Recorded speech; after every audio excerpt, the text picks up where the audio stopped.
And now, Jason Brett presents Friday Night STREAMAROONOOS. Get ready.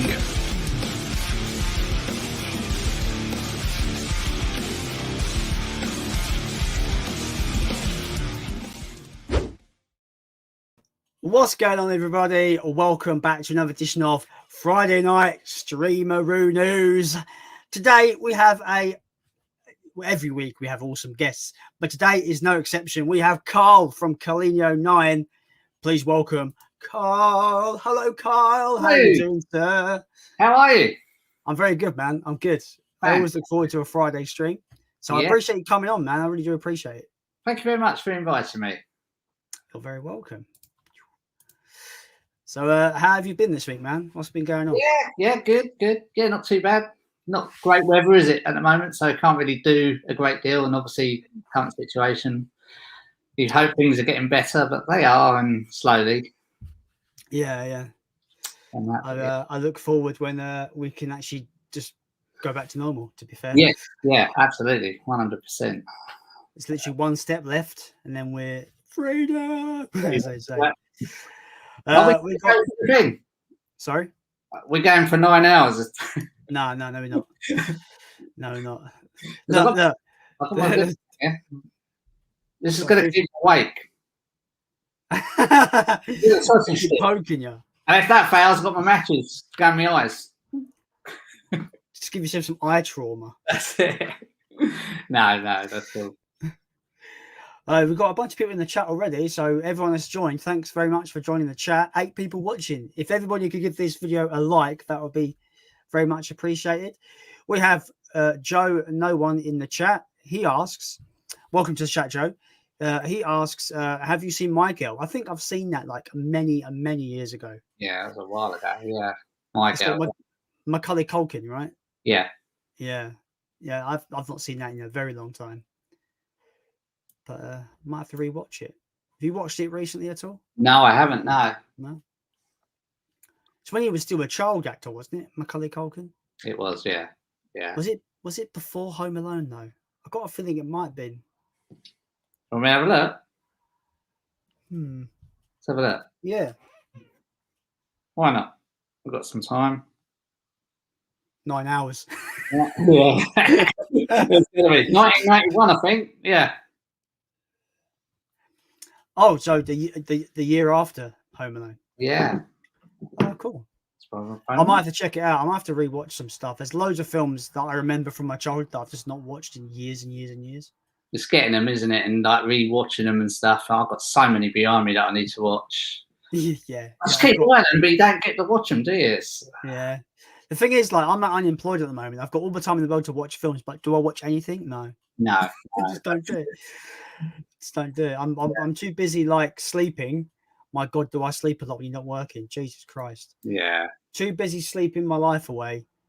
Got to keep yourself occupied, haven't you? And you know, it's very difficult, isn't it? Like to be at home and sort of get motivated, isn't it? Oh yeah, it's really because I it's the first time I've been unemployed for like 10 years. I've been constantly employed for the longest time. So going from having a constant a constant routine, to not having no routine at all, it's very difficult to have a reason to get out of bed. Of course, yeah. In the morning. And I've been having a bit of insomnia, so I'll stay up until 4 a.m. for no reason, but just because my brain doesn't want to shut off. It's weird. It is weird. We have Arthur W. Burling in the chat. Welcome to the stream, dude. He says, happy Friday, guys. Jason, I finished Parasite last week. I agree with you. It's a brilliant anime. Oh, mate, I love Parasite. That anime is so good. I'm binging a new anime called Monster. Top 3 now. It's an obscure one, though. I don't think you'd know it. I think I've heard of it. I think I know the manga rather than the anime. Carl, do you watch any anime? We did see Parasite. That was fantastic. Oh, yeah? Parasite the Maxim, I think, is the full title. Yeah, no, anime. I don't really watch a great deal. We have seen a few. You know, I need to watch more, really. Yeah, I'm getting the wrong Parasite, am I? I'm getting the film wrong. the wrong film. Yeah, the anime is called Parasite the Maxim. It's got nothing to do with the actual No, I know. the Oscar-winning movie. That was amazing, wasn't it? Cool. Fucking 10 out of 10 film. It's in my top 10 of all time. Yeah, absolutely. Absolutely. Deserves the Oscar. Like, I don't really care about Oscar films. I feel usually they're overhyped. I know we're not talking about the anime. I've changed it to talk about. The Parasite movie, the actual movie. I forget the director's name. What is his name? Boon Ho Yo Kun Ho. I don't know. Yeah, I'm gonna let you pronounce that one because I did try and I I don't know his name. I forgot his name. But anyway, you just I never expected that movie to go that way. When you watch a movie like Parasite, for instance, just the name, you think, wow, and it's nothing to do with. I'm not going to give anything away, but yeah. Well, I think the title is very very apt for that movie. Yeah, because slight spoilers, the poor family in the film, they're being parasites by leeching off of the rich family. But the rich family are parasites because they need the poor people to do everything for them. Yeah, absolutely. So the word parasite kind of is apt for the film. Yeah, it's difficult. I didn't want to say what you just said, but you. Oh well. Never mind. But yeah, I was. For me, I don't really get too hyped up for movies. So when everyone was going to me, oh, you should watch Parasite. It's unbelievably good. And I saw it was an Oscar winner. I was like, oh, whatever. It's probably going to be that pompous, pretentious Oscar bait movie that that we always see all the time. But it couldn't have. It literally over delivered for me. It was just unbelievably good. It was fantastic. Yeah. I recommend everyone who hasn't seen Parasite to go and watch Parasite. And also, if you're into anime, go and watch Parasite the Maxim because it's incredible. Do you own any anime? Yeah, I've got a bunch here. I've got a video on my channel with my whole collection. Okay. If you would like to peruse it at some point. I will do. Thank you. We have toasted flan cakes. What a name! What a name! Welcome to the stream, sir. Hello, Jason and CARLINIO 9. Very nice critics video you did. I appreciate that. Yeah, I'm very proud of it. It took me a long time to make, and hopefully people enjoyed it. I hope people did anyway. It was really good, and it's nice when you get a comment like that. Yeah. You were saying to me before we came on, about how long it took, the effort you put in. It's nice. I'm pleased that comment did come up because you deserved it. Well, to everybody that's commented on that video, I do appreciate everyone's positivity and kind words for that because I uploaded that. I was like, oh, please let people like it. Please let people like it because I was well nervous because the last, as a creator, the last thing you want is to put all this time and effort into something and then people go, it sucks. Like it's the worst, right? Nobody wants that, do they? So it's nice to know that people are liking it, which is good. We have Pedro Pantry. That's a name. In the chat. Welcome to the stream. He's like, hello man, how's your day? My day's all right, However, I went downtown to CEX to trade in some stuff so I can peruse their Blu-rays, but their system was down, so I couldn't trade anything in. So I was like, well, that was a waste of a trip. Anyway, my day was good. Aside from that, my day was good. How was your day, Carl? Yeah, good. Kids have been off because they've had inset day, so we just took them for a walk. I think they enjoyed it. Had a coffee and that back home. There's something just because I'm starting to get myself into a not a fitness routine, but getting better health, I suppose, is the best word for it. Yeah. And so I've been trying to give myself at least a 30-minute walk every day. Yeah. And there's something kind of satisfying and just makes me content where you can just like, yeah, it was a good day, where I go for a walk, go to my Costa, get a coffee, sit down, have a coffee and walk home. Yeah. I didn't do much, but it made me feel good. Yeah, absolutely. I'm in the same situation. I started a new job recently. I was a postman for 27 years, and you're walking all that way.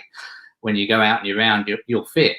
And I've left that job now, and now I'm driving. I started that new job May the 4th.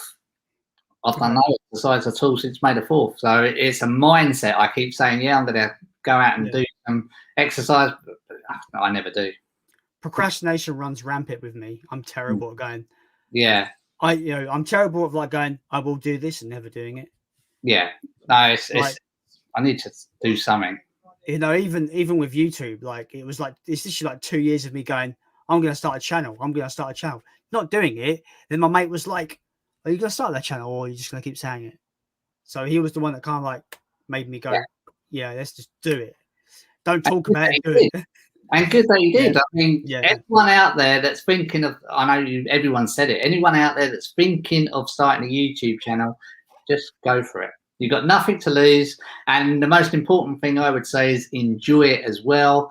And even more so, never give up. If you decide to make a video once a week, that's absolutely fine. But keep making those videos once a week and never give up, because it's important not to burn out as well. Because if you think I'm going to do like 2 videos a week, you don't want to burn out and run out of ideas and stuff. So keep making those videos. I've seen so many people on YouTube, so many really nice people, Jason, and they've just disappeared.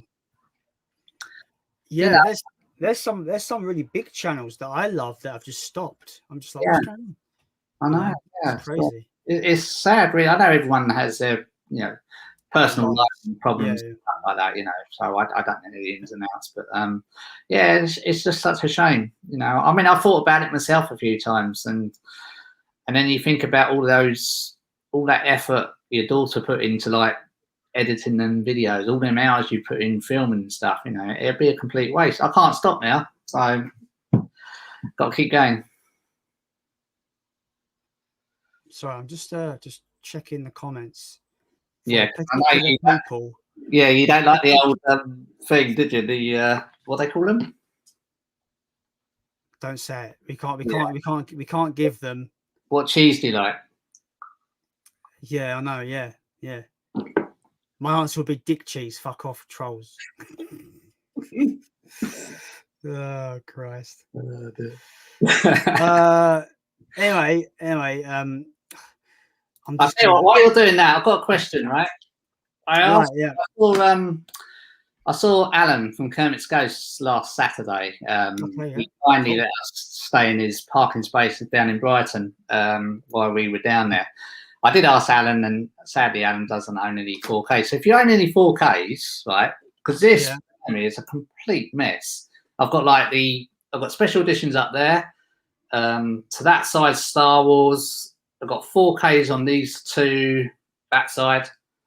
How do you do that? That side. That side is Arrow right the way along, and then down the bottom, from middle down to bottom, it's just different Blu-rays and stuff. So if you've got 4Ks in your collection, which I know you do. Yeah. This is Terminator 2. Yeah. But Terminator you can't get on 4K. Right? Because this, would you have them? Do you put the 4K separate? Yeah. Or like that? No. My 4K is separated from my Blu-rays. Yeah.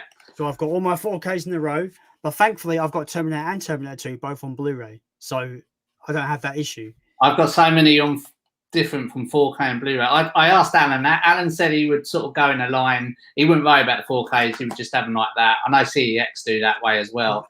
I can't do it. So I'm going to put that out there. So if anyone wants to let me know, I know it's Phil's out there as well.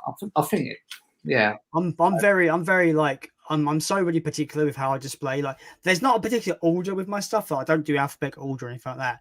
Yeah. But I gotta have a franchise along together. So franchises have got to be in order. Yeah. So, but like labels, usually I've got my labels all together. So you see the shelves here. Yeah. The two bottom shelves, 1, 2. That's all my Arrow stuff. Right. Okay. Yeah. And I've it's even got to the point where if the spines are white, all the white spines have got to go together. All the black spines have got to go together. So it's even color coded to the point where they all match color coded. It was amazing. I was so lucky enough, like, for Alan to invite me in his house, and I saw the big movie review.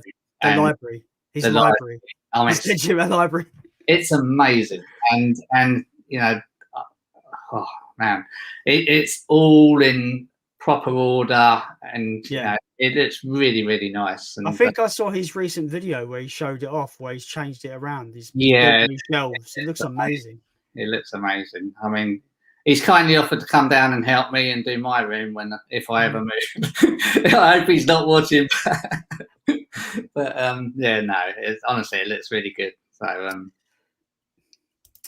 moving on with the comments. Sorry, Pedro Pantry said, "What is your favorite film from the year 2018?" It would be Parasite.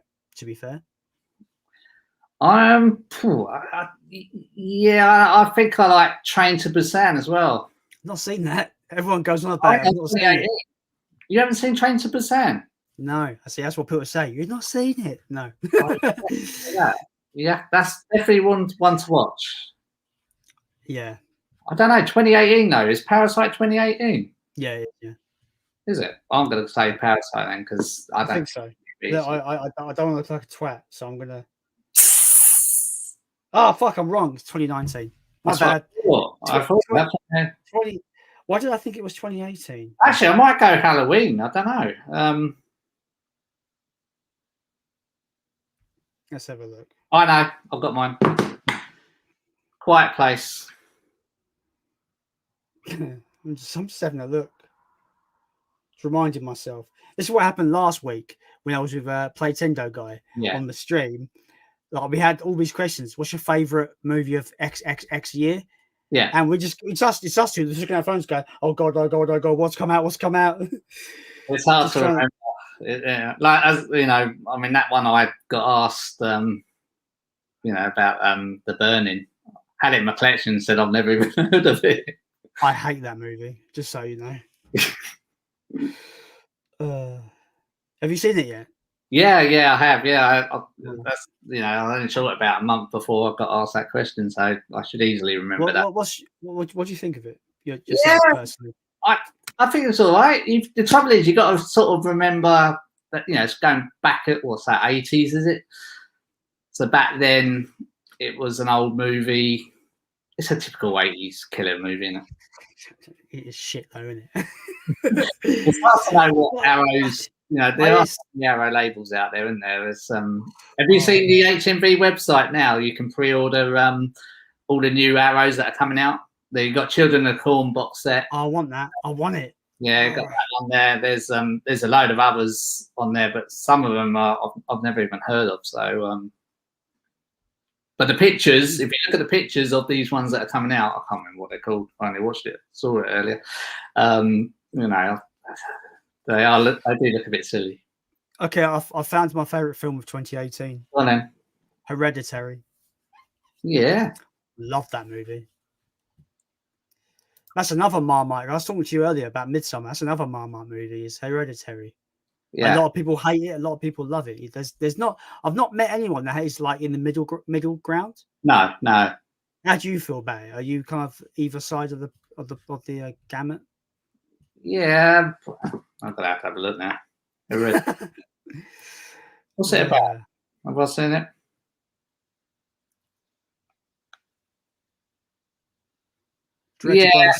Directed by the same guy who made Midsummer.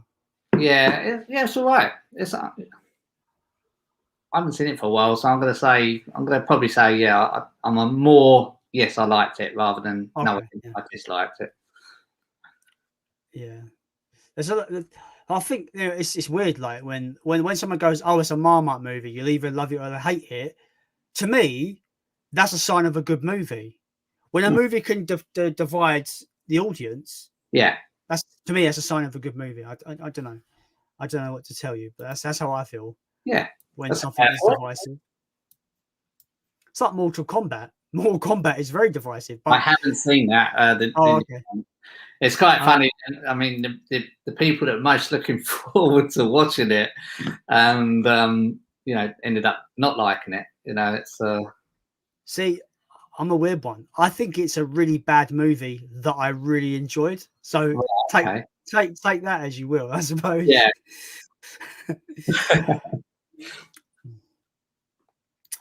We have Johnny Be Good in the chat. Welcome to the stream, my dude. Hello, men. How are you doing? Nice Friday evening entertainment. We're doing good. I'm doing good. Yeah, thanks, Johnny. Forgotten World of Movies. If you've not subscribed to Forgotten World of Movies, great little channel. Yeah. He deserves more subs. Go and sub to him. He says, "Hi guys, I hope you're both doing well. We are doing biffingly good. Meow. Don't know what that was. I don't know what that was. We have BG London in this chat. Welcome to the stream. What's happening, lads? The stream is happening. Who would have thought? Quite good actually, the old live streams, because you got your own little live stream days now, haven't you? I mean, crikey, you got Jordan started a Thursday. You got you guys. You're doing a Friday. You got Paul that's done Sundays. Yeah. Movie Bug's doing Mondays. Yeah. Well, if ever I do them, there won't be any days left to pick.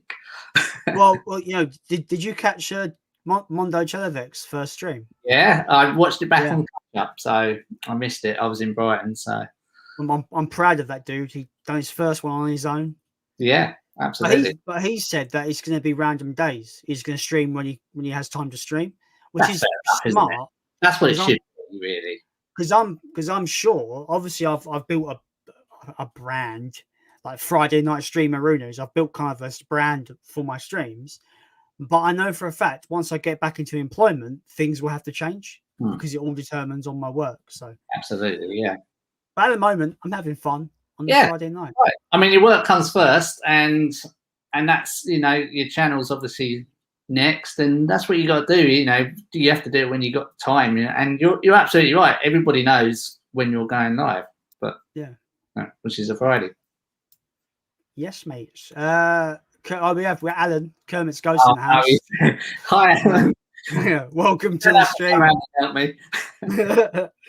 Hi guys, I hear that people that have been on Brighton Pier have been charged a couple of $1,000 for the rides by mistake. Did they do it to you, Carl? Wow, no. Wow. How can that be by mistake? That's ridiculous. That's like the idea that they'll be charged. That's very strange. That's shocking. I was lucky. I didn't go on any rides when I was there. It's amazing how much the time went. I haven't been to Brighton for about 13 years, probably about 12, 13 years. And it was amazing how big it was. So it's like when you go to London, trying to fit everything in one day. And we got as far as the fair on the pier and sort of had to turn around and come back and get something to eat, feed the kids before they started, and before you know it, the day's sort of gone. Time you look all around shops and that. But it was nice going around and seeing where Kermit's Ghost does all his videoing and stuff. It's like a little tour. That was. It was really good. It's quite funny because my lead singer in my band, she lives in Brighton, so I'll be heading down there at some point. Oh, you'll have to have a trip down there. Yeah, it was really strange. Meeting up with Alan, I mean, because I was trying to find out where Alan lives, and he recognised me straight away when I drove past. So luckily, he sort of knew that I was there, sort of thing. But how tall are you, Jason? 5'5". The short jokes are never ending. So no, because I got out of the car. I think Alan's 6'2", and everything. And obviously, when I watched your because you went down to meet the other guys down south, didn't you? And you got Pete. What's he? I think Alan said he's 6'6". Yeah, he's a giant. Yeah, well, I'm 5'4" and everything. So okay, and Alan's like right up here compared to me. So it's quite embarrassing. Really. I can't show you. There was a picture on my wall where I went to America in 2019. Yeah, and I've got a couple of friends out there who I met online, and we have this like they're in a band that they used to be in a band that I love. Yeah. They're like former members, and I got to know them, and they're like a bit older than me and stuff. And I went there, and one of them, his name's Bill, and literally he's a fucking giant. There's a picture, right, of me standing with both of them. They both got their elbows on my head, and I'm going, like that. So funny. Like I'm so short compared to these giant Americans. It's crazy. It's amazing. I mean, you're taller than me. It's funny because like when people on the internet say I'm tall, you never can tell from like the screen. No. That's why I like wrestling, for example, right? Yeah. So I'm used to watching it on TV, and obviously these guys are like over 6 foot, and they're massive dudes. But I went and saw it live in 2019. I went and got front row seats at the O2 and watched it live, like right up close. Fantastic. Yeah, but these guys are fucking massive. Like, yeah, oh, like looking up at them. yeah. Like, you know, their hand is bigger than my face. Do you know what I mean? Like, they're massive dudes. It's great. It's crazy how TV doesn't really do these people justice, you know, in their size. No, that's right. Thank you very much, Alan, as well, for that last week. Absolutely amazing. Thank you. Yeah, I love seeing seeing and hearing when people meet up with other YouTubers, because I don't think I've said this numerous times on my streams, on videos, and with people in the community. You don't see this kind of camaraderie in the bigger YouTube landscape.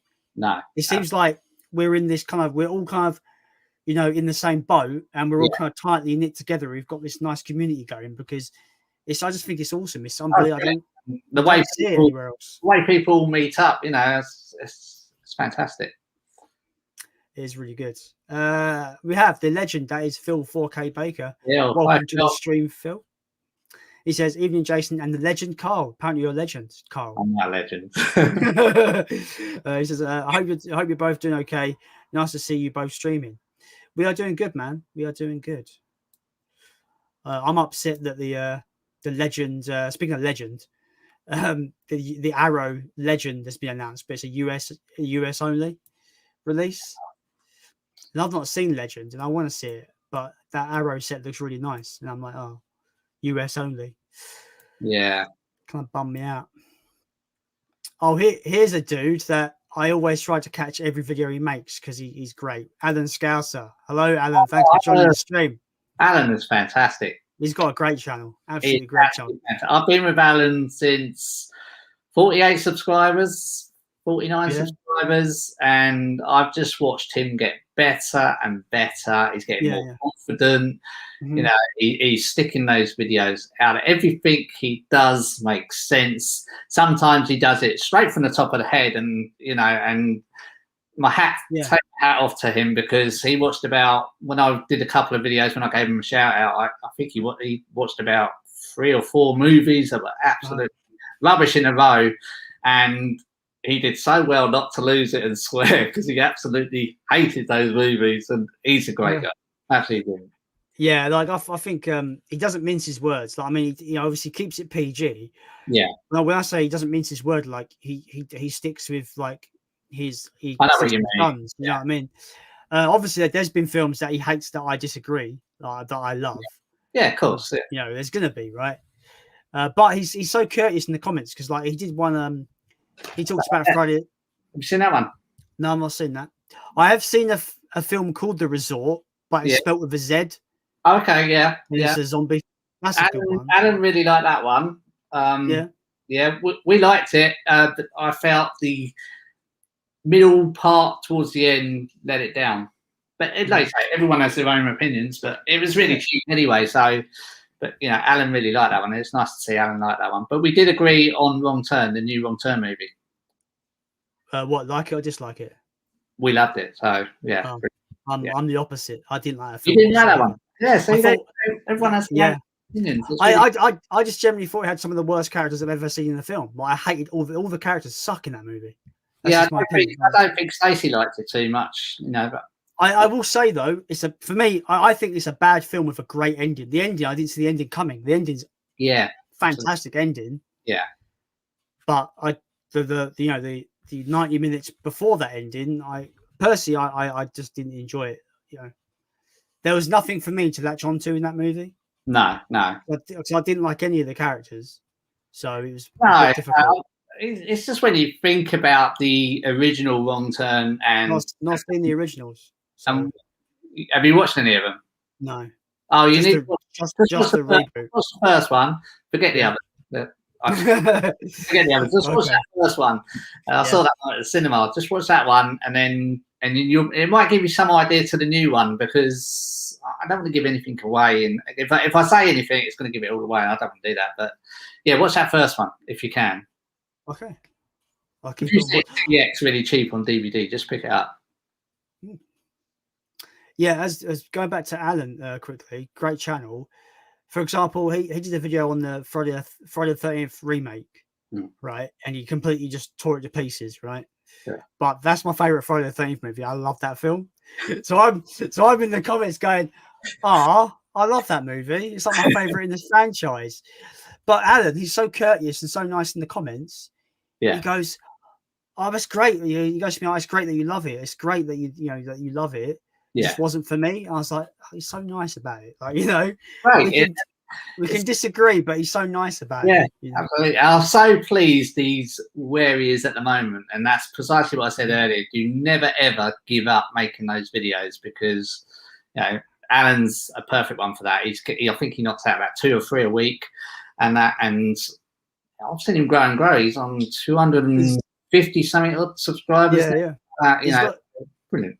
He's got such a personality. Like, I love his little, I don't know if you call them skits, but where he kind of does his opening about just a little hint, and then he goes into his review. They always have me cracking up. They always just make me laugh. Absolutely brilliant. Yeah. Everyone that's watching, 13 people that are watching, well, 12, including Alan. If you haven't subscribed to Alan Scouser, please do. He's a great dude. He's a great channel. He is, yeah. You're probably going to get a few people watching this on catch up as well. So, I can understand people can't make it and stuff like that. So, yeah, I don't, it's the thing as well. Like with a weekly show, I don't expect everyone to catch it every week. Do you know what I mean? No. I mean, I've watched your, like, as I said to you, we watch your live streams on a Sunday and stuff. And if you, sorry, I keep moving that camera. I don't know why. But I mean, your views are like 247 plus. Yes. So like a lot of people do watch it on catch up. Yeah. We have my good friend Playtendo guy in the chat. Hello, sir. Hello. Hi, Jason and Carl. Hope you're doing well. I'm currently sitting in McDonald's eating the McFlurry. Now I want the McFlurry, for fuck's sake. Oh. What do you have to say that for? I don't even like McDonald's, but their McFlurries are amazing. I love the milkshakes. And the milkshakes are okay. But I love their breakfast hash browns. They do the best hash browns of all time. Yeah. Oh, man, I want McDonald's hash browns now. I know where I'm going tomorrow morning.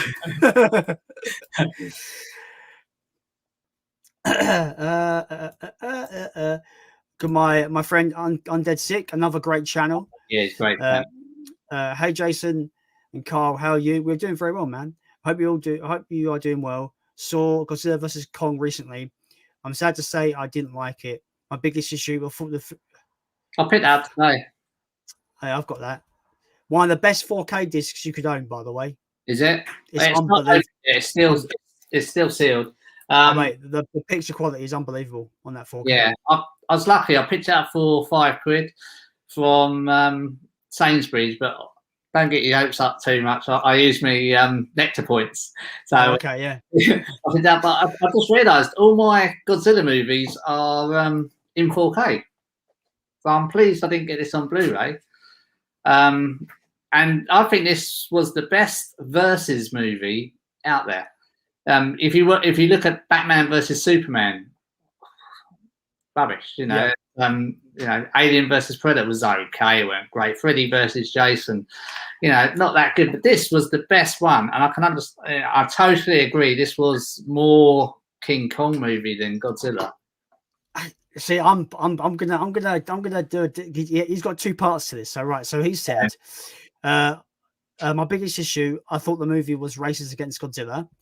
I sort of get it, but I sort of don't. He says, it makes Godzilla out to be a dumb animal that has to be saved by Kong. Are you kidding me? Godzilla is supposed to be the Earth mother or father. He is the ultimate protector of... Right, okay, so spoilers for Godzilla versus Kong. Here we go. Spoilers for Godzilla. Have you seen it, Cole? I have, but you're certainly the man for this one, so I'll let you take over. So Kong loses, right?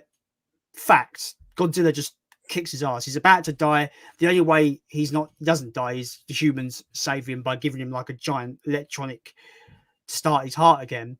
Now, there's been a lot of debate in Godzilla fan groups about, why is Mechagodzilla just stomping away at Godzilla and beating him up. Godzilla is still, sure, he's like this god of a monster, but he's still a living creature. He's pretty exhausted by this point. And obviously, we know that Godzilla feeds off of nuclear energy, and so he's exhausted, and he needed some kind of assistance. I don't think it makes him dumb. I don't think it makes him weak. I just think it makes him as an actual living creature that he gets tired. Look at King of the Monsters, right?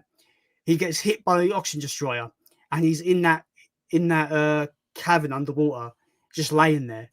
And then what do they say in that movie? Oh, he's recharging.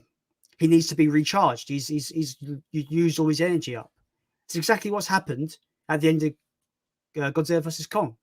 Yeah, That's so. I don't believe that the film made it out to be done. Sure, I agree that they focus on Kong. They humanize Kong a lot more in that film. Like Godzilla's almost kind of like an anti-hero. He's like part villain. Isn't he, really? It's... Yeah.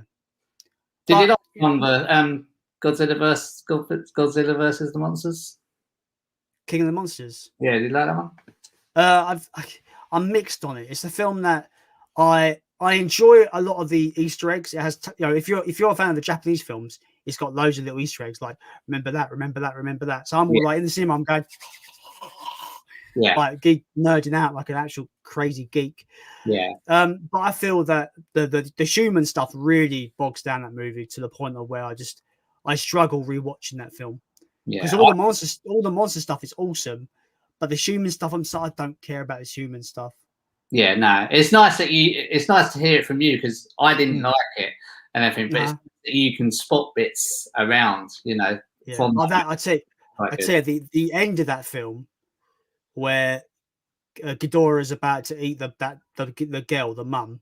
Yeah. She goes, "Long live the king," and Godzilla turns up and he's burning Godzilla. So now, if you don't know, burning Godzilla made the actual idea of burning Godzilla is from the 1995 movie Godzilla vs. Destroyer, where throughout the film, it basically is Godzilla he's basically reached his nuclear peak and he's going to basically explode. So in the film, he's all red, he's burning up. So to bring that interpretation of Godzilla into the MonsterVerse, when his foot stomps and he's red and he melts everything, I'm like this in the cinema going, no way. Yeah, they're not doing burning Godzilla. Just me, losing my losing my. Yeah, I was like a fangirl at that moment, a literal fangirl. So yeah, so I think it's got great moments, but it's bogged down by all the human shit. That's my opinion. Yeah, I think Alan it's the Scouser loved that movie, by the way. Alan Scouser loved this movie. Did he? No, didn't. Oh, son of a bitch! I'm joking. But yeah, I think King of the Monsters is the weakest out of the four, personally. Okay, yeah. My next question. My favorite in the four is Godzilla 2014.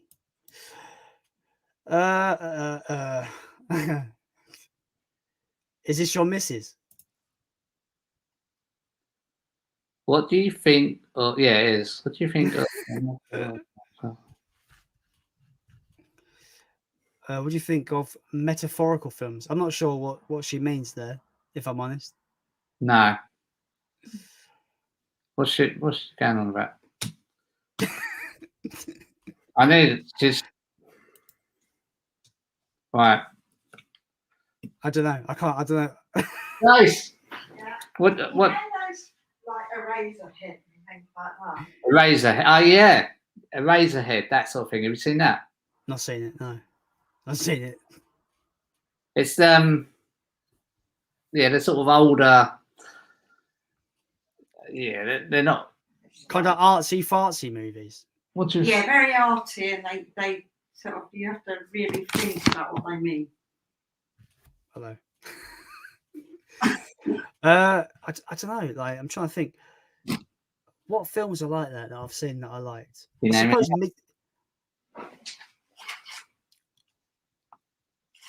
Enemies. With Jake Gyllenhaal.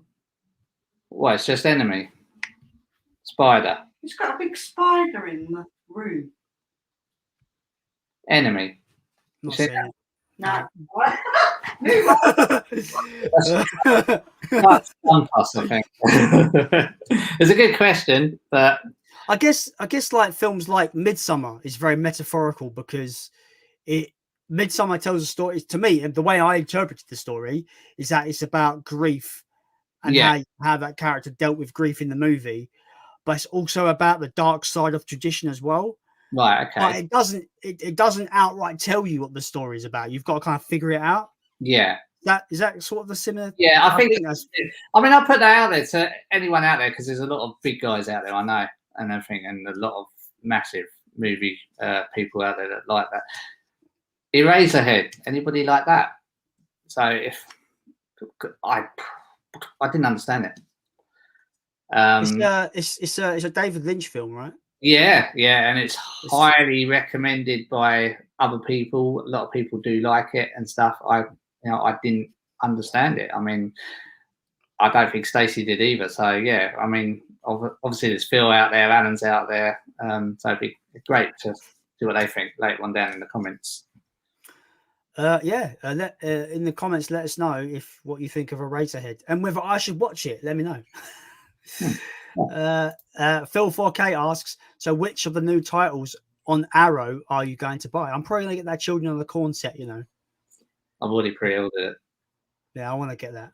When's it coming out? I remember rightly though, isn't the others not very good? It's only the first one that's any good, really. I'm going in blind, so I wouldn't know. Have you seen Children of the Corn? No. No, you haven't. Any of them, like new one as well, or new remake? No. Okay, yeah, you might like that. I think I might be wrong, but I remember the first one is the most talked about one. It's got Linda Hamilton in it, isn't it? Linda Hamilton. Yeah, it looks a decent set. It looks like you get a lot in there, and I think that's good. That means I can hopefully get employed before it comes out of my account. Yeah, absolutely. Let me know, Phil, if there's any others out there that you can recommend on them Arrows, because I have seen them, but I've never heard of them. Yeah, Arrow. That's what I love about Arrow, though. They put out these kind of obscure cult films. Yeah, that's it. And they should remain like that because it's how they've made their name. That's it. Death Scream, that was one. Yeah, I think what I've heard from people that was one of the video nasties in the 80s. Oh, was it? It was on the video nasties list, yeah. But it is on YouTube in its entirety to watch. Oh, okay. So I might watch it first. Yeah. Before I order it. Absolutely. BG London asks, have you seen Under the Skin starring the beautiful Scarlett Johansson? I have not. I have, yeah.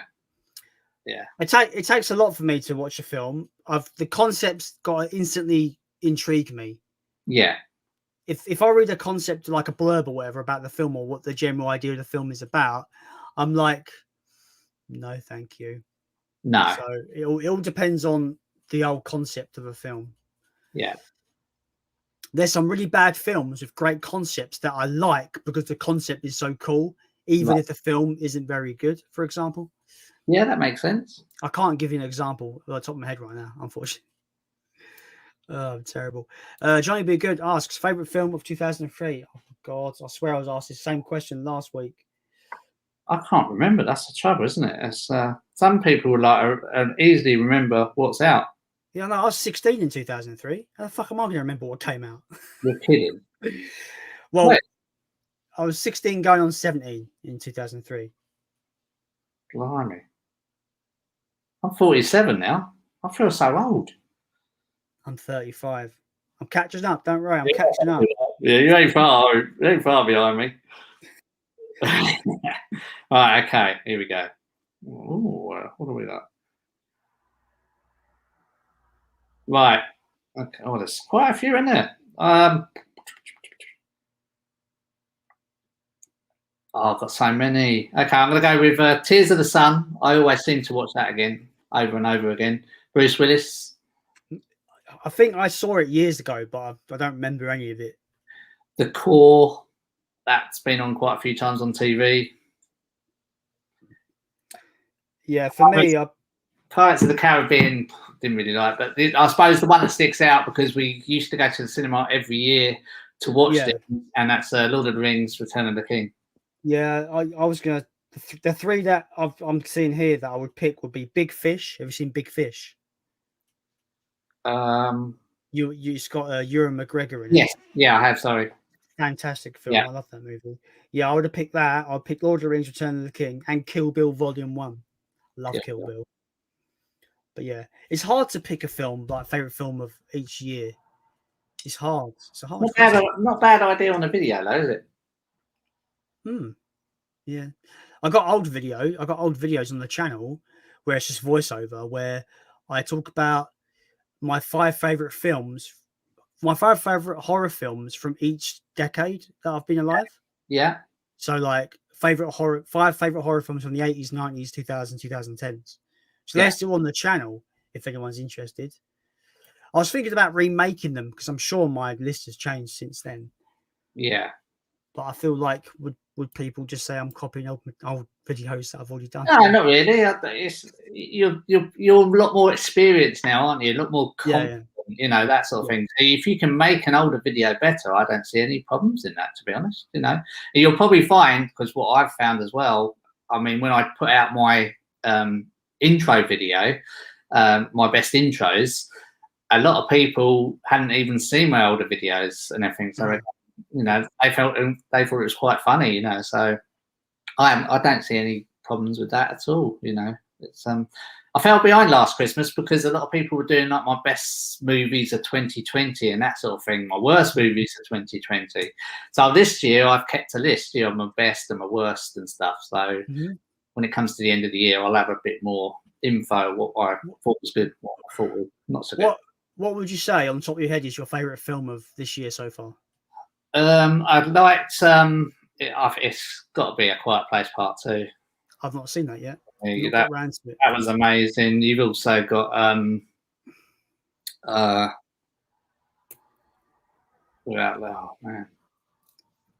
remember. It's written down, but yeah, easy. For me, it's Cruella. I haven't seen that yet. I've still got to watch that. For me, it came out of nowhere. It wasn't even on my radar. No. I heard it was quite good, so I was like, oh, I'll check it out, and I absolutely fucking loved it. I absolutely loved it. I thought it was brilliant.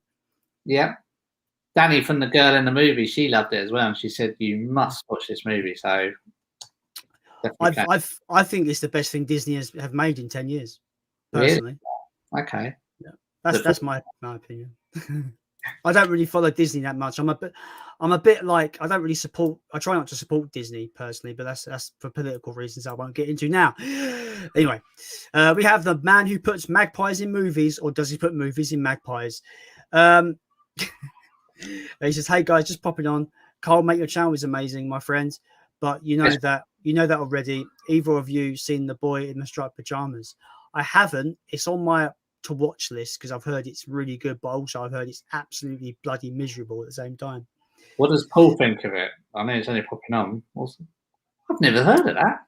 Boy in the Striped Pajamas. I think it's about. I think it's about like this little boy who's in a concentration camp, a Jewish boy in a concentration camp in World War II. Yeah, something like that. It sounds quite depressing, actually. To be fair. Yeah. Magpie Movies also says, also, you both deserve so many more subscribers. Keep it going, guys. Love you both. That's really nice of you to say, man. That's a pull. Yeah. To be honest, I think, you know, everybody does really. It's you get some channels that grow and grow and grow, and you know, some people have 100 subscribers in about 2-3 weeks. I've seen, you know, I'm used to it. I don't think I'm that great. I've started, and the younger ones, I call them the younger ones, the smaller ones, I mean, they've shot past me and everything, and I've been doing it a lot longer. So it's the way it goes, you know. It happens, doesn't it? But I'd rather, the thing is, it's weird. I'd rather grind to the top and still be relevant, rather than like becoming an overnight success and then being forgotten just as quickly. Do you know what I mean? Yeah. You see that with a lot of like music acts where they become like overnight sensations, and then by the next year on, they're forgotten about. No one cares about them. Yeah, absolutely. But I love watching movies and everything. That's what I've always done, right from my mum and dad getting my first VHS out. You know, I was allowed to watch my first 18 movie at 13, 14 years old, for instance. You know, I love watching movies. That is what I'm all about. Yeah. I'm not more into, I mean, you got some guys out there that go into the directing side of how this movie's directed, the behind the camera situations. I'm not really into all that. I like watching a movie, enjoying a movie, and talking about it, but I tried to talk about it. See, I am one of those guys that like the behind the scenes of filmmaking fascinates me. Yeah. That's why I've started this history of series on my channel, because I thought it would be quite a nice educational video for people that would be like, I wondered how they made that film, or just this little kind of like behind the scenes stuff. So that's why that Critters video is a lot about the behind the scenes, like, you know. Yeah, absolutely. Like Have you seen Gemini Man in 4K? I've not seen that film, period. So I don't know. Oh, you need to whenever you can, if you see that in CX, pick it up in 4K, because that is almost as if you're behind the camera watching it in 4K. It is that good, but it's also that good you don't really want. Me personally, it's that good I don't really want to watch it in 4K because it's almost like you're there. Yeah, so, I've heard someone say that it looks so good it's taken the film magic out of the film. Definitely, 100% agree with that. Yeah, but because I feel like I can't explain it, but films have this kind of like film magic kind of sheen to them. Yeah, where you know it's a film. That's right. I know what you mean. I've heard it's got that soap opera effect. You know, when you're watching the extras and you hear the director saying "cut," you know, and all that. That is, and all you'll see some fake smoke come out from the special effects, and that is exactly what that movie's like in 4K in certain parts. You know, it is. Oh, is it like looking out the window in the morning? Yeah, it's looking out the window. It's phenomenal. It's very, very good. But I didn't like it in 4K. But yeah, really good. I'll look out for that. I will. Alan Scouser asks, favorite Godzilla movie? You're going to disagree with this one. I'm only going to disagree because it's not a Godzilla film. It betrays everything to do with the character. I know you've told me this before when I said, but yeah, that's my favorite because probably because I saw it at the cinema. Okay, yeah. So yeah, that's probably, and it was really sort of good. I just think I don't know, they weren't. Yeah, I can understand. It's sort of like the comedy side of it, I suppose. But I just think the new Godzilla, the way the new Godzilla looks, is that meant to? I know you didn't want to talk about Godzilla, but is that would you say that's how Godzilla should look, or more it's more faithful to the original Godzilla. Like to me, Godzilla '98 is an iguana. This is a giant iguana. That's all he is. Yeah. Because like, there's so many things wrong with that Godzilla, Carl. So he runs away from helicopters. That's dumb. He eats fish. Godzilla doesn't eat. Well, we don't see him eat. Yeah, he dies by conventional weapons. He's a fucking god. He doesn't die from conventional weaponry. Yeah, and he hasn't got his atomic breath either. I knew it was going to wind you up. But yeah. This is the kicker. But I like that movie. Yeah, I like it as a monster movie. It's not a Godzilla film, but it's a good monster film. Yeah, that's my opinion. Someone needs to buy Cole the Showa Criterion collection of Godzilla, so you can see the real Godzilla. Is that big set that you guys had? Yeah. You can see it. You see it there. Yeah. Yeah. To answer Anna's question, people have heard this over and over again from me. I've regurgitated to the point of nausea. Godzilla 1954 is my favorite film of all time. It's a masterpiece, one of the greatest monster films ever made, one of the greatest 50s movies ever made. Boom. I used to watch. I know you said I used to watch the cartoon of Godzilla. Well, the 70s cartoon. Back in the 70s, yeah. Yeah, I've not seen the cartoon, but I know it exists. Yeah. And I know it's very loosely based on Godzilla. It's not really Godzilla. No, yeah. I tell you what, though, Carl, if you like the 98 movie, I recommend hunting down the Godzilla 90s animated series. Okay. It's a direct sequel to the movie, but it's way better. I think it's way better. Is it? Okay. They correct Godzilla. So he fights monsters in the animated series. He does his atomic breath. He's not scared of conventional weapons. It's awesome. I recommend it. And why did they do that like that then? I wonder why they did. Because when Roland Emmerich agreed to direct, he openly admitted that he hated the Godzilla character and wanted to move his version as far away as possible from the Japanese iteration of the character. So that's why I keep saying 98 Godzilla. The movie's a good monster movie, but it's not a Godzilla film because it betrays the character, because the director's intent was to move away from his Japanese roots. So probably most Godzilla fans won't like it, really. You know? Oh yeah. It's like if you go in the Facebook groups and someone brings that film up, they're like, "Oh, it's the worst." But again, I say, you know, I think it's a great monster movie, but I just think it's not a very good Godzilla movie. That's fair enough. That's my opinion. Yeah. Anyway, Godzilla. Playtender guy says, picked up Vengeance trilogy from Amazon for $12.99. Can't wait to watch Lady Vengeance and Sympathy for Mr. Vengeance. Vengeance trilogy for fucking... Oh, mate, now you're getting me on Amazon. Look at this. I'm going to go on Amazon now. Look what you're doing to me.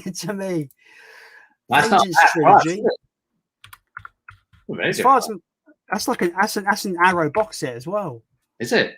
Yeah, fucking $12.99. You're kidding me, right? Sorry, sidetrack. Sidetrack. I bet it's gone up in price. Yeah, it's gone up in price. Bastards! It's gone back up to $27.99. Yeah.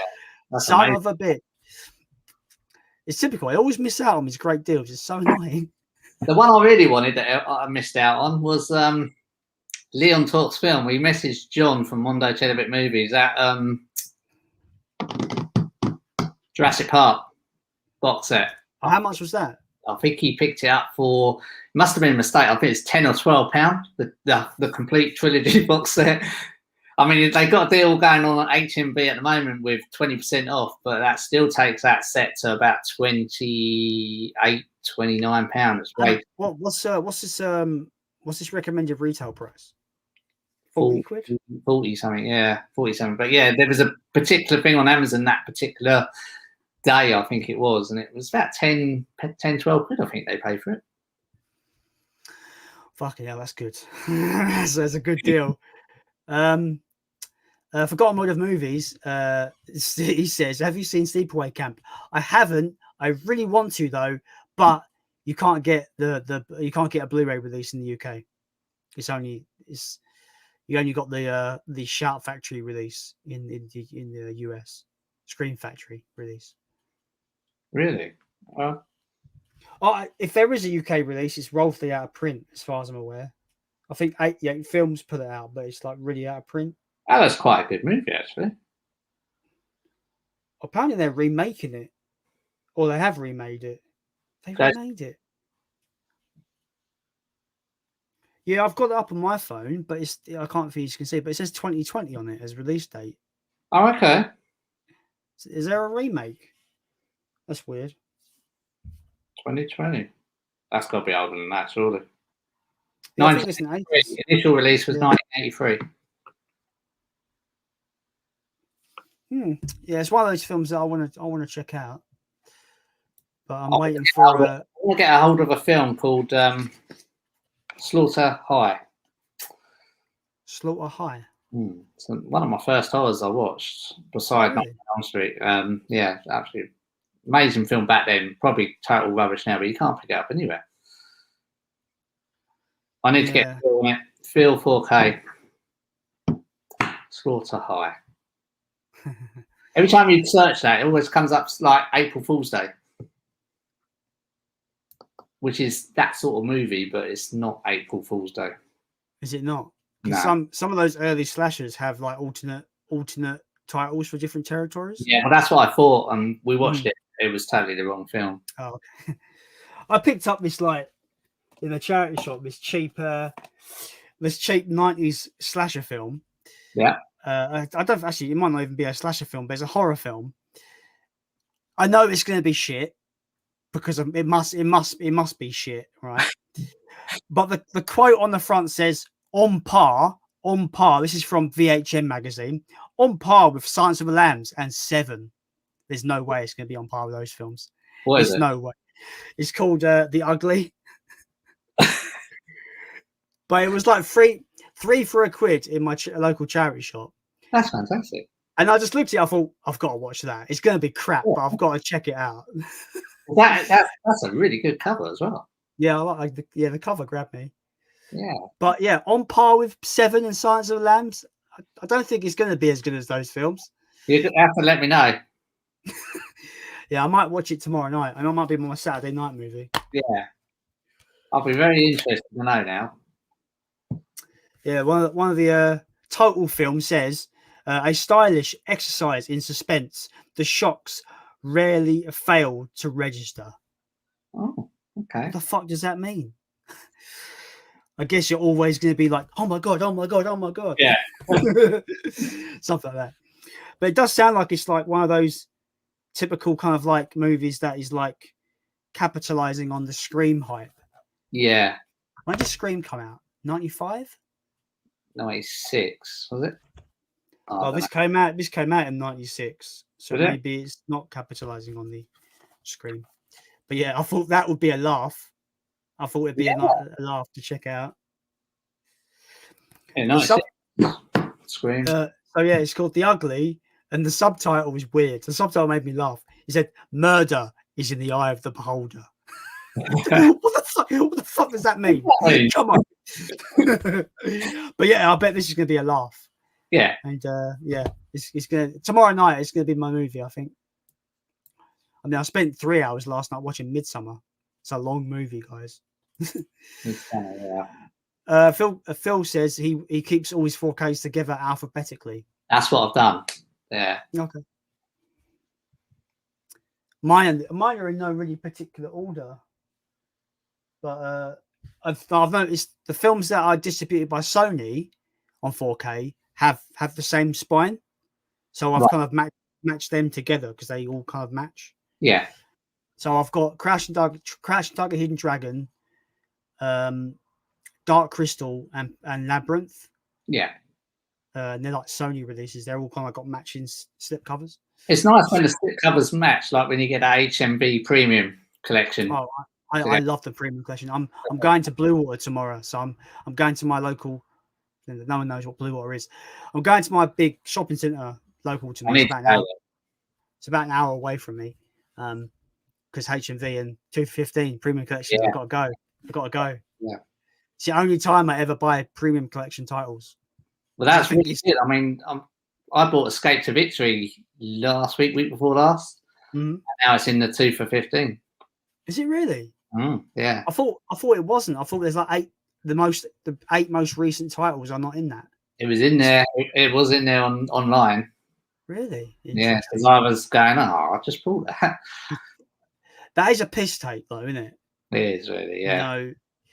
You know, like I've heard of things like I remember someone buying a game full price, and 2 weeks later it's like half price. Yeah. So then there you get all this uproar by fans going like, "How dare you? Why am I paying 70 quid for this game when it's like 35? What the fuck?" I'll wait till they come down now. So I'm not really playing many games at the moment. I'm not in the mood. I haven't got any new consoles yet either. So no. They're like the PS5 is impossible to get, which is annoying. But I can't really afford it all though, you know, because I'm not working at the moment. No. Kermit says, "I'm always watching." That's a creepy thought to say. Is he watching? Where is he? I thing is though, where's Alan Sanya? But all you see is Kermit. I was expecting like Kermit's frog, just like hiding somewhere, going, "I'm watching." I can't do his voice. "I'm watching you now." I can't. Fuck me, how brutal that. I just lost like 45 subscribers from that. Damn. Playtender guy says, "Your review for Midsummer has certainly made me interested to watch it sooner. The reaction to this film is so mixed." It is, but like I said to you before, earlier on, I feel when a film does split opinion, I think it's a sign of a good movie. I don't know why I think that, but I just think it's a sign of a well-made movie that makes people creates discussion and stuff like that. I need to watch it. I haven't seen it. It's a long one. I would recommend. I always recommend you to watch the director's cut, which is the cut I watched. Yeah, it's almost 3 hours long. So bear that in mind. Yeah, I have to go sort of 2 parts sometimes. But yeah, he's played. But Pete is he's referring to my review. I haven't done a review on YouTube. I did a review on Letterboxd because I've got a Letterboxd account. If anyone's interested. What am I doing? Oh yeah, Johnny Be Good asks, ever seen Into the Unknown? No, sorry, I've not seen that. He's coming out with some really good films, isn't he? Let's have a look. Into the Unknown. So I'm not making the same mistake I made on Jordan's channel. No, I've never heard of that movie, and yet I've seen it. I'm not doing it. Let's have a look. It's funny, like when you do your announcement, it's just like, don't ask us any difficult questions. It's like, yeah, you know what's happening. Into the Unknown. I've never seen that. Oh, it's coming up for bloody. It's coming up songs for me. Go away! I want a movie.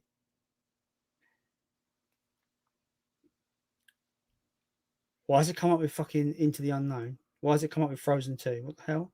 I'm coming up with Frozen as well. There you go. Yeah, I don't know what it is. I haven't seen it. That's good.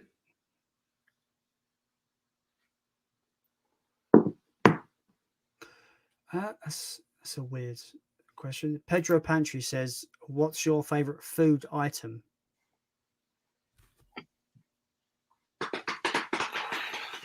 Item. That's a weird choice of words. Well, is that going to be favorite food?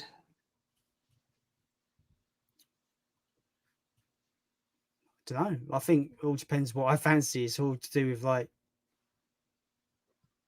time of day. Food item. So let's go for something on a plate. What would be your? That's what I reckon. For that is a difficult question. Like I'm one of these people. I could get plain rice and eat plain rice all day long. Chips, nice and healthy chips. I think is I am addicted to chicken wings though. Fuck. Oh yeah. To the point where I make, because new chicken shops opened up like 2 minutes away from me, right?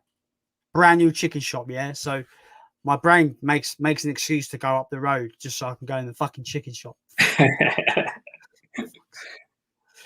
It's really bad. Pedro, it's a hard question. Pedro Pantry says, "What film have you watched the most?" Oh, that's a very good question. I'm gonna throw out there Critters because I think I've seen that the most because it's one of my comfort movies. So the choice for me, it's going to be either Star Wars: A New Hope, Return of the Jedi, Die Hard. Die Hard's a good one. Yeah, and they're the sort of movies I watch over and over again. Wizard of Oz, that's maybe Christmas, or it used to be. No, it's going to be Star Wars. I think it's going to be Return of the Jedi more than The New Hope. Yeah, I think for me, I totally agree with you. Star Wars is in the conversation. Die Hard's in the conversation. Predator's up in the conversation. Predator loads of times. Yeah, but I've seen Critters. I don't know why I think I've seen Critters the most. It's probably because, like, I don't know, like, I just think I have, It's one of those things where, like... It's the kind of movies you're always going back to, aren't you? Yeah. That sort of thing, It's... I used to watch Twister a lot. When I say a lot, I've probably seen that movie 6 times, which isn't a lot compared to, Die Hard, for instance. Yeah, it's a hard question though, because it's not like you're keeping count, is it? It's no. A difficult question. Undead Six says, "Getting back to you on A Quiet Place 2, Carl. I've seen it twice and it's absolutely brilliant. So you were right about me probably liking it." Yeah, absolutely, 100%. I need to see it. I want to. I think, to be honest, it's the film you need to see in the cinema. Mm-hmm. I saw the first one. I saw the first one. Yeah, you do, because the sound of that movie is made for cinema. When I did my review on it, every single bit of sound, every jump scene, it just grabs you in that cinema. And I think if I watched it at home, I don't think it would have been as good. But brilliant. There's that, like, the first Quiet Place was probably the greatest cinema experience I've ever had. Because from time to time you'll go to see a film and you have a bunch of teenage twats in the back just laughing and chatting on their phone and talking on their phone. But I don't know, something about when I went and saw The Quiet Place where people actually fucking respected the movie. That's what you need. You need that for that film to work. Yeah, and when it went to those dead silent moments, seriously, the whole fucking cinema were dead. Yeah. I didn't even want to eat any popcorn. I was just like literally holding the arms of my chair going, fuck, didn't want to breathe. Yeah. Well, when I was watching Quiet Place 2, I dropped 4 M&Ms on the floor because they were in my coat pocket and you're sneaking them out. They fell out my coat pocket onto the floor. And it's the worst thing I did because there was no social distancing in that cinema at that particular time. And everyone was just almost like the cinema stared at you. It was amazing. Yeah, I bet every M&M was like a cannon that hit the floor. Hit the floor at the same time. No, it has to go dong, dong, dong, dong. It's like who set off these firecrackers? The bastard! That first movie was unbelievably as an experience. It was unbelievable. Yeah, you can't replicate that at home. That's the thing. I was. I don't think you could. No, not without having it loud and obviously upsetting neighbours and stuff. Oh, my good friend Keith, Euphoria Pictures is in the house. Hey. Thanks for joining the stream. Hi, Keith. I'm lucky. We're like an hour behind the chat, by the way. Yeah, it's just one of those things, everything's good, man. Everything's good. Thanks for jumping in the stream, Keith. I appreciate it. I had a really good chat with Keith on the stream a couple of weeks ago. Yeah, really good. Really good. It was a really varied and really kind of real. It was a very real chat. Does that guy get the right sets? I mean, oh man, sets you would not pick up. Well, I can't. Those sets. He's got some unbelievable stuff, man. Like he had a couple of Marvel ones, and I absolutely loved them. I said my daughter would absolutely love them because obviously her channel and stuff. And I looked at the price, and I can't afford that. Yeah. I by the way, Keith, if you're still watching, congratulations on 1,000 subscribers, my dude. That's an amazing milestone. Deserves it as well. His channel's awesome. Yeah. 1,000 subs. Oh, we'll get there. No, we'll get there in due time. We will. I just got to believe in myself, really, because that's my biggest downfall. I think is that I get too wrapped up in the numbers and stuff. That sometimes I'm just like, but I need to be like. It's important not to look at your sub counts. Easy said than done, but it's important not to look. Yeah. Obviously, you do get people going and stuff, and that can be downhearted. I was. Last week, I've never been so frustrated with my channel. So the moment I hit 400 subscribers, I lose like 8 subs in literally that second. Boom! And I was like, I know. It just wound me up. But I've heard that's YouTube clearing out the shit, basically. Oh, okay. And not everybody does subscribe. There's a lot of people that go on YouTube and they don't subscribe to channels. They're just quite, I've had so many videos that have done like 4,000 plus, and look at me, I'm still on 600. So, which is that's what 3,000 odd people that didn't press subscribe. It doesn't matter, does it? But don't look at the subscriber count. Yeah, the main thing is that it's done wonders for my mental health, because I got really serious with my channel basically the week after my dad died. Yeah. I was like, I need something to focus on, and that's when I basically went proper serious. It's keeping you busy. It's keeping that mind active. That's what you're doing. Yeah. Yep. Where are we? Okay, Playtendo guy says, as the HMV premiums are on offer, thinking of getting any. There are some I want to get. I'm probably gonna give myself about £30 budget tomorrow, so I might pick up 4 of them. I want to get Excalibur. That's one I've been after. That's been out of print for a while, so I'm hoping my one has it in. Because sometimes you might walk in and they might just have it. Yeah. But Excalibur's been sold out online for quite a while. I want to get Valley of the Guanji. I've heard it's a really good dinosaur movie. I love dinosaurs. Who doesn't like dinosaurs? Dinosaurs are awesome. What else? Shit. I'm trying to think. I can't think. My brain's gone. There are some others. There are some others that I want to pick up. Pick up that Escape to Victory if you can. What is that? What is that film? I don't even know what that film It's is. a football one, so you probably don't like football, but you know, it is a classic. Yeah, like I said, like the initial concept has got to grab me, and I'm not really into sports movies. That's a lie. I like Rocky. My favorite sports movie of all time is Fighting with My Family. Have you seen that? Yeah, yeah. What It's film that? fucking brilliant, fantastic. I'm into wrestling, so it grabbed me. It grabbed me even more. So You know that was. yeah, I love. I watched that on the way back from America on the plane. Did you? Yeah. Went to 9 hour flight. I watched about fucking 8 movies. Yeah, it's great. You saw it in the cinema, did you say? Yeah, it's at the cinema. Yeah. No, I missed out on the cinema run. I think I only got a limited cinema run, didn't it, when it came out? It wasn't on for very long. Yeah. Yeah, I missed out. I missed out on Joker as well. I saw that for the first time on 4K. What a film that is. Yeah, we saw it at home. What a film. Geeky Hijinks, another really great channel, by the way. Joe. I never knew his name, so now I know. Thank you. Yeah, he's got a great channel. His production values are unbelievable on the channel. This stream has just been me just bigging up channels. He's just so good at editing. Joe Yeah.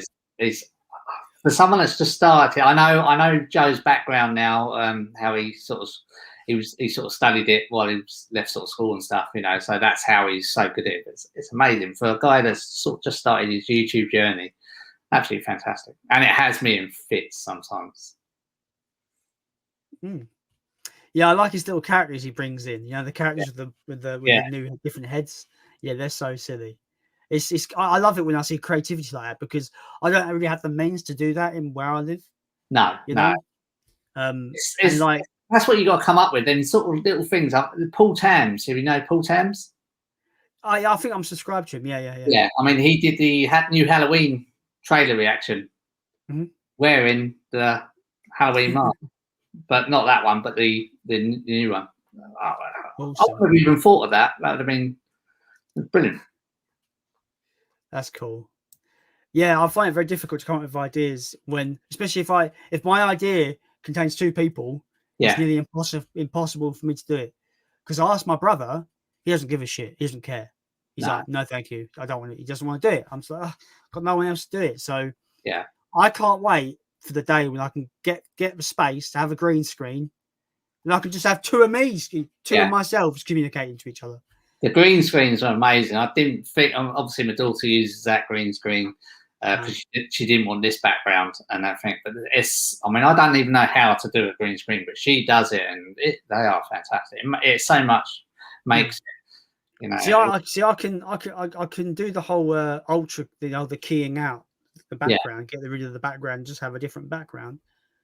I could do that, but I don't have a space. This is literally my living. Like I live with my mum, but like my room is my living space. Room, yeah, that's right. And it does take up a lot of space. You got lights and stuff like that, and it's difficult. I've got these little lights. Yeah, YouTube lights. They do wonders for my lighting and if I do a video of a nighttime. Yeah, they do wonders for lighting in my videos. Last chance Chess is in the chat. Hello, sir. Welcome to the stream. Hello. He says, "Good evening, guys."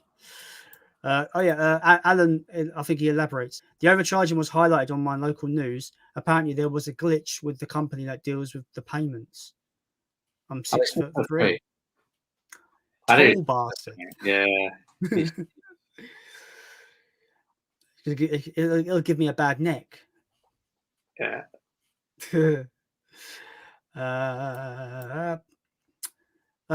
4K says the Darko replacement 4K 4 discs are shipping out next week. Finally. Did you get that? I didn't like it. I don't like Donnie Darko either. No, I didn't like it. So I was going to, because it's another video, because I bring them unboxings out on Mondays, but at the same time you have to be sensible and think, well, would you buy a movie you don't like and do an unboxing just for if you had maybe like 1 million subscribers or something like that, maybe you would, but I didn't see the point in buying. So I've got to be very careful because I am running out of room. Yeah. Yeah, I've got stuff on pre-order that I've not seen before, but they do sound like they're up my street. Right, yeah. So I've got the Daimajin trilogy from Arrow, comes out in July. Yeah. Because it's a fucking giant statue samurai dude that terrorizes. It sounds awesome. So just technically a giant monster movie. I'm up for that. You're in. I'm in, yeah. And I'm getting that June 4K, Arrow's June 4K. Yeah. Or Dune, however you pronounce it. Not seen that film. I've heard it's not very good, but I didn't like it. It intrigues me. My dad loved it. It was very, very, very popular and big back in the day. My dad loves it, and I'm in a bit of I'm on a crusade to own every film my dad loved, if that makes sense. Yeah, I can understand that. Because it is sort of, because this thing is, like, I spoke to Keith about this when he was on a couple of weeks ago. Like, a lot of my films that are my favorite films of all time, my dad introduced me to.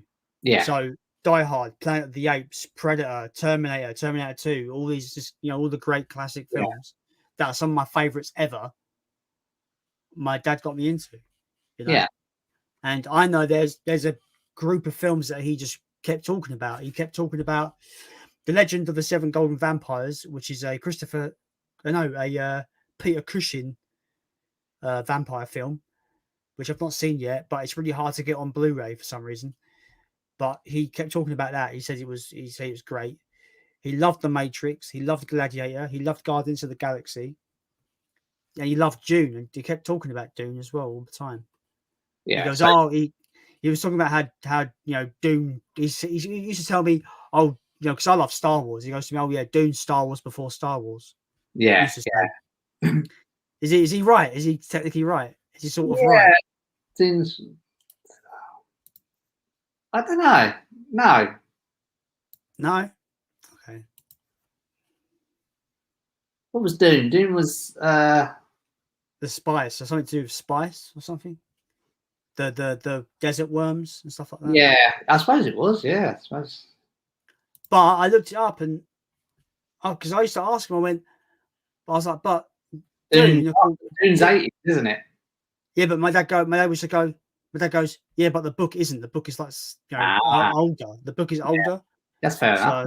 Yeah. So my dad used to be like, my dad used to say, "Oh yeah, Star Wars copied it because you've got the spice in Dune, but you've got the Force in Star Wars. It's the same kind of concept, or something. I don't know. I don't really know because I've not seen Dune yet. No, but that's the reason why I pre-ordered that, because it's one of those films my dad loved that I haven't seen. I think that's perfectly reasonable, and I would definitely make that and get them if it's a nice thing to do, isn't it? Do you know? Like towards my end of my dad's life, he grew really weak to the point where he didn't have the energy to speak. That was hard, not having him speaking. Yeah. But when he was still dealing with the cancer bit, it was a bit more fit, and he was talking, he was moving around. He sat and watched the John Wick trilogy. Yeah. And he absolutely fucking loved them, right?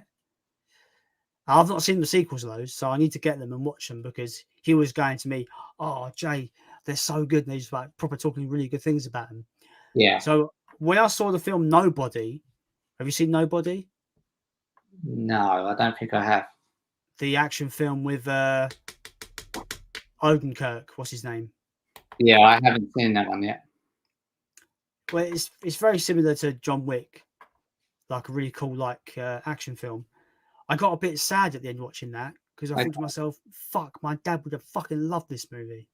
Yeah, and he's not here to experience it. That really got to me a little bit, Yeah, I can. It's not I can understand that it's not the same thing, but Stacey's stepdad absolutely loved Queen, and obviously he passed away a few years ago, but he didn't get to see Bohemian Rhapsody.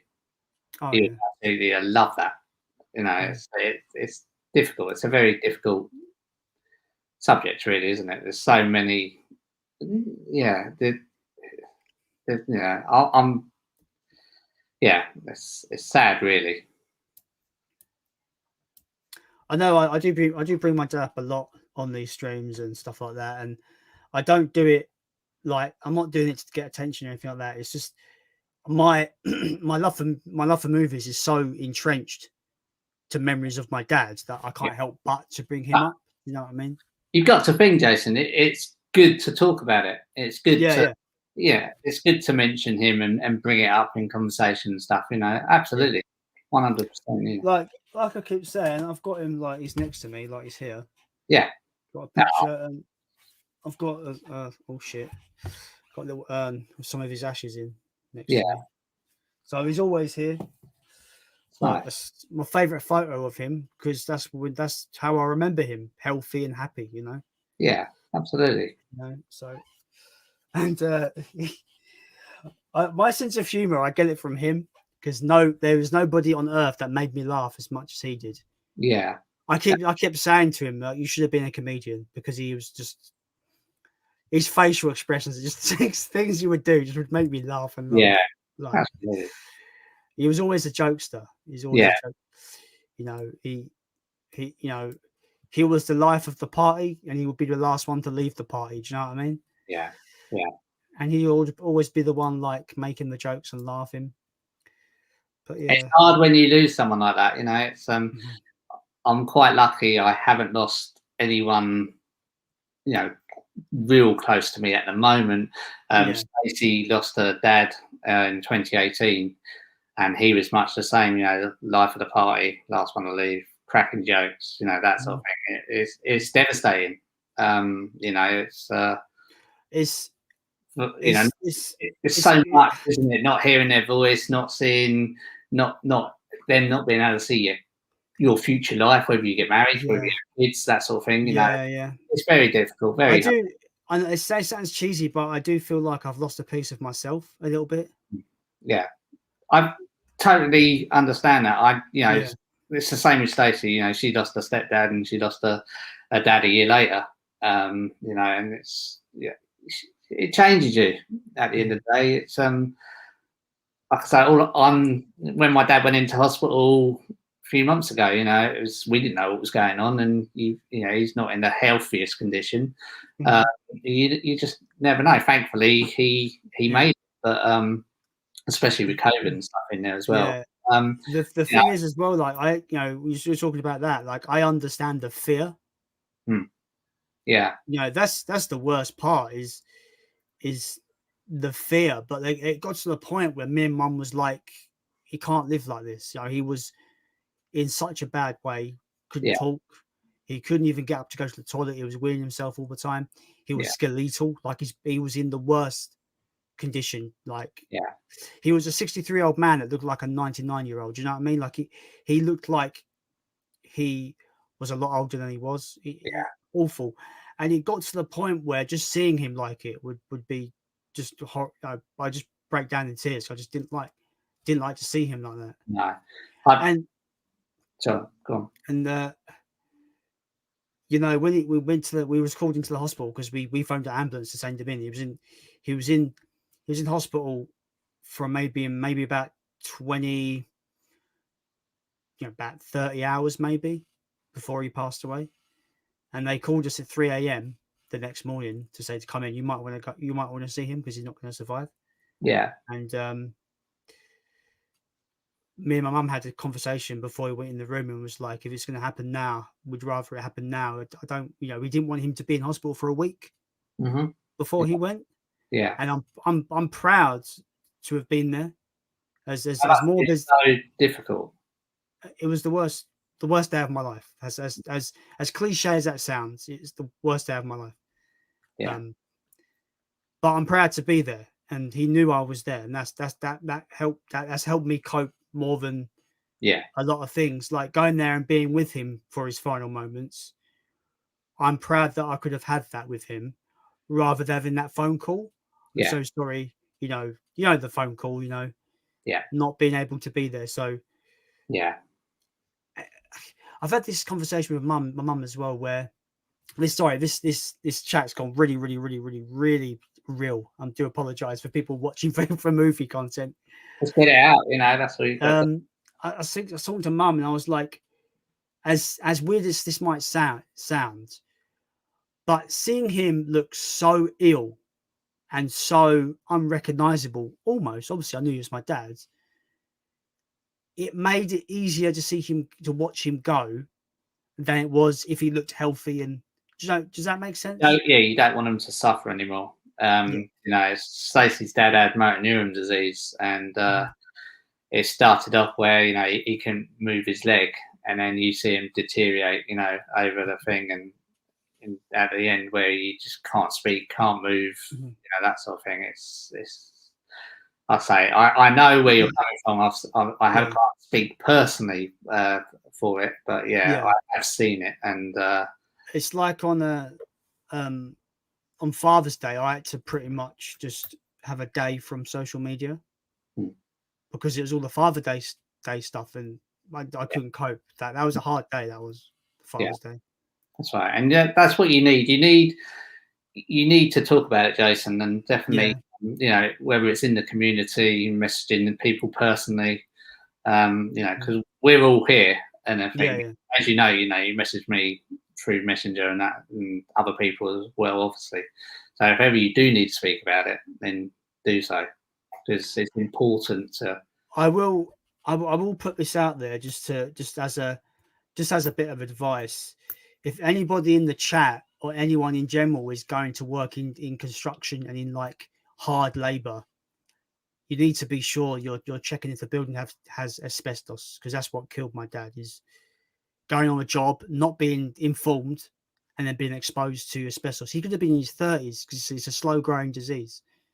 So think about you know, he could have been exposed in his 30s and it got to his 60s, and that's when it started to be noticeable, because it's a slow growing disease. So if anybody works in construction, you need to make sure that what building you're working on you've got the right information, just to be made sure that the asbestos can be handled properly, because it will kill people. He wasn't that old, was he? 63, no age at all, no. Really. You know, all the time. You know, it was 2 years away from retirement. You know, the amount of times he spoke about, when I retire, he never got to enjoy his retirement. That's why I did. I think Stacey's dad was 66. I don't know, something like that, 67. Stacey's stepdad was 65. I think. You know, off the top of my head, life's far too short. Sorry, I got to block someone. Well, let's just stay calm. Let's just stay calm. Blocking someone. I've seen you before. Hey? I've seen you lose it before when someone like that comes on. Don't you get that was all like for show, though. That was me trying to be hard, just for a bit of like theatrics. Yeah. But I just block them now discreetly. I don't even bring them up. That's right. Oh shit! I think I've oh no, I've lost. Oh fuck! It's not letting me go back up. Oh no! Oh, I've skipped over a bunch of fucking shit. I'm well annoyed. Fuck! I've lost a bunch of comments. Sorry guys. Shit. Sorry guys. It won't let me go back up to the comments, so I've missed a bunch of people out. So I'm on Phil 4K's comment. Oh, he's talking about the Blade Troll. Okay, cool. Andrew Berry says yes. Dune was before Star Wars. Frank Herbert's novel was from the 60s. Yes, 60s. Cool. Yeah, people telling the fucking troll to piss off. Platino guy says the John Wick trilogy is brilliant. Some incredible action sequences. I love the first movie. I've just not got round to the sequels yet. Very, very late to the John Wick. When I picked it up, I said, everyone was saying you must pick up John Wick, and everything. Picked it up, and I've bought the other. I've got all three now, but I've only seen the first one. But yeah, I'm very late to it. I haven't seen it. I only saw it about 4 weeks ago. Andrew Berry says, I respect that. It does sounds like a legend. Yeah, he was a legend in my life for sure. And I'm sure in many other people's lives, because he was a very popular man. He got on with everyone. I guarantee it, Carl. If he met you, he'd be chatting for you for hours. He'd just meet people and just chat with them. He was such a sociable dude, you know. Mm-hmm. So yeah, I don't think he had any enemies. I think he got on with everybody that he met. You know. Yeah. He's always open to saying hello and meeting people. Like we was in America, and there was a Scottish family at the same hotel as us, and my dad became friends with him. Yeah. Even to the point of coming home and still being in contact after coming home from America and being in contact with them. That's amazing. That was a hard phone call, phoning them and telling them. That was difficult. Yeah. Because we forgot about them because we didn't know Dad was still in contact. Yeah. It wasn't really something we knew about. It was like more because him chatting to the Scottish, the father of that Scottish family he was friends with, and we got a text from him saying, "Oh hi," saying to my dad, "Oh hi mate, do you want to come down to so and so over the weekend?" And we were like, me and Mum were like, "Shit." This is about maybe a week after my dad passed away, and we felt awful because my mum had to phone him and explain, and it wasn't nice. It was no. It was a horrible conversation. People complaining about this fucking toasted. See, I blocked this toasted flake guy, but now I lost a good massive chunk of our fucking comments because StreamYard won't let me go up to back where I was. At the end of the day, I'm sure everyone understands. You know, it's not your fault. You blocked the troll, and that's happened. You know, they were probably really, really hard questions for me to answer. I think I've got a bunch of Facebook messages from people going, delete the troll. Yeah. Right.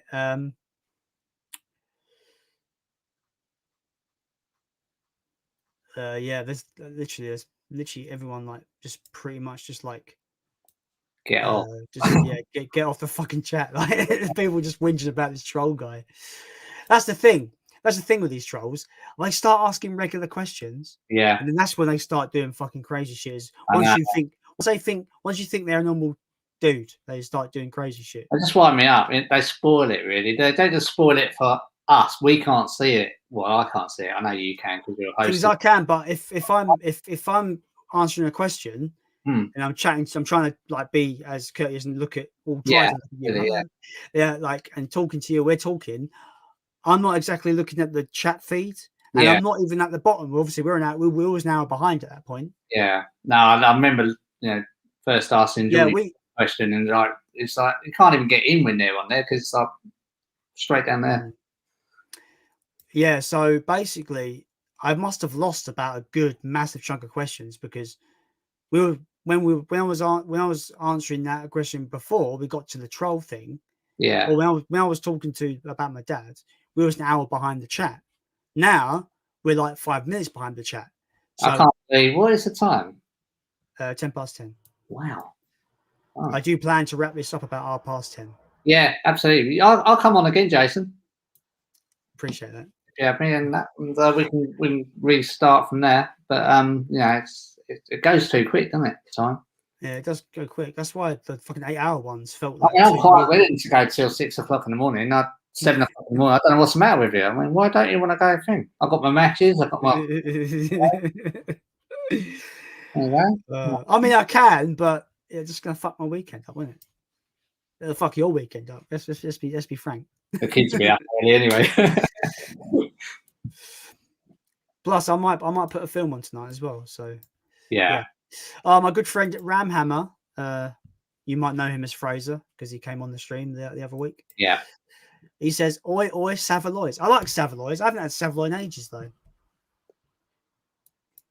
He's put language. Oh, sorry. I don't apologise there, Ramhammer. Yes. I don't know what fucking language you're talking about. Fucking hell. Sorry. I do hope, Carl, your kids don't watch this because I swear like a pig. I'm awful. Oink. I've never heard you swear in my life. Then, sir, clearly you don't have ears. Clearly, right?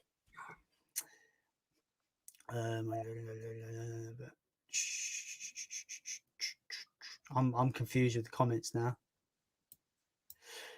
Andrew Berry says no worries. Ben Wheatley's film in the Earth and new indie film Censor quality, both are excellent. Recommended. Yeah, that Censor looks interesting. It does. Yeah, looks pretty good. Interesting. Phil 4K says Slaughter High is on Vestron Blu-ray. Vestron Blu-ray. Yeah, Vestron is a label. I think Liongate owns the label. Oh, okay. Thanks, Phil. Yeah.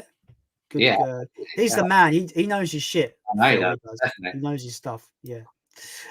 We have the king of all blue tubers, Big Paulie. Oh, Paulie. Thanks for joining the stream, man. Really do appreciate it. Really do appreciate it. Yeah. Right, Alan has to go. He's just got to go. We'll catch that's fine. up. Bye, Alan. Take care, Alan. Have a good one. Who is your favorite Star Wars character? Hey, me? Oh, Harrison Ford, Han Solo. I love Stormtroopers, and when Han Solo, when they killed him off, I was like, no, what are you doing? Bit like you with Godzilla, but yeah. But I've got so many. I mean, C3PO, R2. I want to do a live. I am going to do a live, and it's just going to be Star Wars with a couple of other guys as well. But I haven't got the confidence to go live. That don't make sense because I'm live now. Yeah. You know what I mean? I tell you what, if you go all the way back and watch my first live stream, I was a nervous wreck. I didn't know what I was doing. I was like, "Hi guys, I don't know what I'm doing. What else going on?" It's come along so much. I mean, you've even got the background. It's got your logo on there. It's fantastic. Yeah, I thought like if I'm going to do this weekly, I might as well put the effort in and kind of make a brand of it almost. Yeah. Yeah, so it's all fun. Favorite Star Wars character is probably Anakin Skywalker, also known as Darth Vader. I'm putting them both together because they're the same character. Yeah. And I think as a character, he's one of the greatest characters ever written. Say what you want about the prequel trilogy, but I do like Anakin's descent into and when he becomes Darth Vader. And I think Darth Vader is the greatest villain of all time. I never knew Anakin was Vader. Well, you grew up when it was like a secret. Like, I do have a question. I have a question though. Yeah, growing up with Star Wars, when he was like, "No, I am your father," did you lose your shit? See, I was too young. I saw that movie at the cinema. Yeah. Okay. And I would have been about. What did that come out? At 1980, wasn't it? I'd have been 6. I was far too young to even sort of take that in, really. So I can understand how that's a lot of people's favourite movie. They would have been a lot older. They'd have probably been a lot older than me going there and hearing that. But yeah, not really. I only ask because I see these videos of these parents filming their children losing their absolute fucking minds. Yeah. I am your father. These kids are like, no. Yeah. I don't feel like that. I tell you what, man, that scene in particular is one of my favorite scenes of all time. Yeah, it's class. I think especially like Mark Hamill's performance where he gets all emotional, like, no, it's impossible. So good. It's so good. And there's a bit in the when they've put like with the special editions where they've added stuff in. Yeah. There's a bit, it really bugs me. It's only a minor change, but when Luke chooses to drop down from there, when he loses his hand, he drops down, they added him a scream noise. Yeah. But he wouldn't scream because he chose to let go. Yeah. So it doesn't make sense. No. It really bugs me because it's an inconvenient change, but it's bugging that they put them bits in, really. I think they kind of spoiled the movies a little bit. I can understand that Mos Eisley with all the different creatures and stuff, but like the bit where Solo goes and treads on Jabba's tail. I think it is. To me, instantly, those added CG elements date the movie more so than the original theatrical cuts are. Yeah, I think they should have left it as it is. Obviously, they didn't know. I know George Lucas always had a plan for the prequels before and stuff, and I do think they should have just left it. Maybe done them. Obviously, Disney come along, and I really like the new Disney movies. It's given Star Wars a new, more of a story. I've always known about Rogue One and stuff, and like the plans of the Death Star and that. But to actually see it in a movie, it's quite good. Rogue One was good. The sequel trilogy was not, in my opinion. Yeah. I think the best thing that come out of Star Wars is The Mandalorian. That's the best thing that's come out of Star Wars. Absolutely fantastic. I binged that both seasons in 2 days. Yeah, it is really good. Oh, so good. We have Martin McBurney in the chat. Welcome to the stream, my dude. Hi guys, just ordered The General's Daughter out next week. Very underrated John Travolta directed by Simon West, who directed Con Air. I've not seen that, you know. I've seen Con Air, but I've not seen. I used to have it in my Blu-ray collection, General's Daughter. Quite a very good movie. It wasn't fantastic, but it was a good movie. Okay. I keep adding films to my must check out list. It just gets longer and longer and longer and longer and longer. It's crazy. Add me as I don't know how to do that. How'd you do it? How'd you do it? I don't know how to do that, to be honest with you. I know a few people have, because they just do that and it's gone, isn't they? Yeah, but I go to the 3 dots. It just comes up, put user in timeout or block user. I don't want to do either of those things. I don't know how to. I'd probably have a word with Paul. Yeah, I don't know how to do moderators. I would love to have some moderators in the chat because that would help me out with the bloody troll bastards. But yeah, so when I find that, Phil, I will definitely add you as a moderator. Big fan of Nintendo games says, what game do you want to turn into a film? 3. Go on. Sorry. Go on. You go first. I was going to say 3 words: Metal Gear Solid. Fantastic. Yeah. That's it. Yeah. For me, I've already had my dream come true, or coming true. It's Uncharted and the Resident Evil. But not the Resident Evil is in Resident Evil movies. I mean, I didn't like those movies. The first one was okay, but the rest of them were total rubbish. But there's a new one coming out, kind of anime, I suppose. There's 2 films. There's that animated one, and there's also a new live action one coming. Yeah, well, the animated one is the one I'm talking about. That, and like I say, I can't wait to watch that. And the Uncharted, that's pretty cool as well. It's got Thingy Bob in it, Spider-Man. Yeah. What's his name? Yeah, I forgot his name. That's it. Yeah. Sometimes names escape me. Do you know what I mean? Yeah. But yeah, I think Tom Holland is personally is the best Spider-Man Peter Parker we've ever had on screen, live action wise. I never really liked Tobey Maguire as Spider-Man personally. No. I like those movies. I just didn't think Tobey Maguire was my Spider-Man. Tom Holland's a lot better. Yeah. He looks the right age. I know he's like 20 odd, but he looks like a 15-year-old, and Spider-Man's meant to be a kid, so it works. That's right, yeah. Yeah. And then Scouser says, thanks for the kind words about my channel, guys, and for the shout out. Really appreciate it. No problem, man. You keep up the great content. Never give up. Keep going. Never give up. Don't give up. Sorry. Undead6 says, I know, right? We're just communicating as a community, and then some asshole gets here and ruins it. Pardon my French, Jason. Look, right? I'm going to say this, and this is going to be the most French you'll ever hear. Trolls are cunts. There you go. Said it. How's that for French? I do apologise for all the kids that may be watching this program. I should have a watershed moment. This program is not meant for children under the age of. You need that. Warning: this program is not suited for children under 18 years of age. Warning. I should submit my live streams to the BBFC every time I go live, so they can certificate it. Can you imagine? It'd be 18 rated all the time. 18. this show has has scenes of extreme profanity and swearing. What am I doing with my life? You're having fun. That's the most important thing. Yeah, I try. I do honestly try. Yeah. Playtender guy says or asks, what films are you planning to watch this weekend? Yeah, I've got a few. I've got what was it?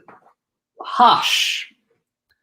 Ugly, yeah. Hush for me, and another one I must watch is that the Netflix movie Hush? Yeah, and then the other one I've got to watch is I'm afraid to say it, Pulp Fiction. Oh man, love that movie. See, I didn't like it. That's fair. But I watched it years ago when it first came out, so I'm gonna rewatch this with the wife because the wife's never seen it, and I'm gonna love it because everybody says it's fantastic. I prefer Reservoir Dogs if we're gonna go there. Yeah, that's a good movie. What was he talking about? Oh yeah, films. Yeah, I'm planning to watch The Ugly tomorrow. Because it's gonna be hilariously bad. I can sense it now. I can feel it in the force that it's gonna be terribly bad. I'm gonna watch the trailer after this. What's that? Sorry. I'm gonna watch the trailer after this of Ugly. Yeah, so you're gonna have more of a clue than me. I'm going in blind. Well, it rings a bell, but I don't recognise that cover. So 1996. Because I saw because it was on like there. I saw the eye on the spine. Yeah, it's good. And I'm like, because there is a film called A Legend of the Mummy, a really cheap like 80s mummy movie, and it's got a similar cover art of an eye wrapped in bandages. And that caught your eye when you saw that eye. Yeah. You know, it caught me at a glance. You know what I mean? It caught me at a glance. Yeah, it keeps staring at you. Yeah, a bit rowing it was. It was a bit. It was worse than Kermit's ghost looking at me. Yeah. Watching, you know. Rob Effects Bounty, the bounty of Dun. Hello, Rob. Thanks for joining the stream, my dude. It's going to be a long night. It's not. I'm going to wrap up soon. If I can get to the bottom of these comments before. You're not going to wrap up. Ramhammer says, my poor virgin ears. Yeah, that's because I started singing. I do apologize. I don't apologize. Don't care. Don't like it. Don't watch. Platinum guy asks, have you seen J Horror Dark Water? Yes, I love it. Yeah. The American remake can fuck off. Yeah, Hollywood can't do Japanese horror remakes at all. No. They don't get the fear factor right. There's something about Japanese horrors that only Japanese can do, I think. Yeah, I've only seen the remake, so I can't comment on the Japanese one. No, okay. It's really good. Yeah. I didn't think that much of the American one, but... Forgotten Word of Movies says, have you seen The House of Sand and Fog with Ben Kingsley? Absolutely brutal ending. The House of Sand and Fog. Rings a bell. Rings a bell, you know, but I've not seen it. It's trying to do it again.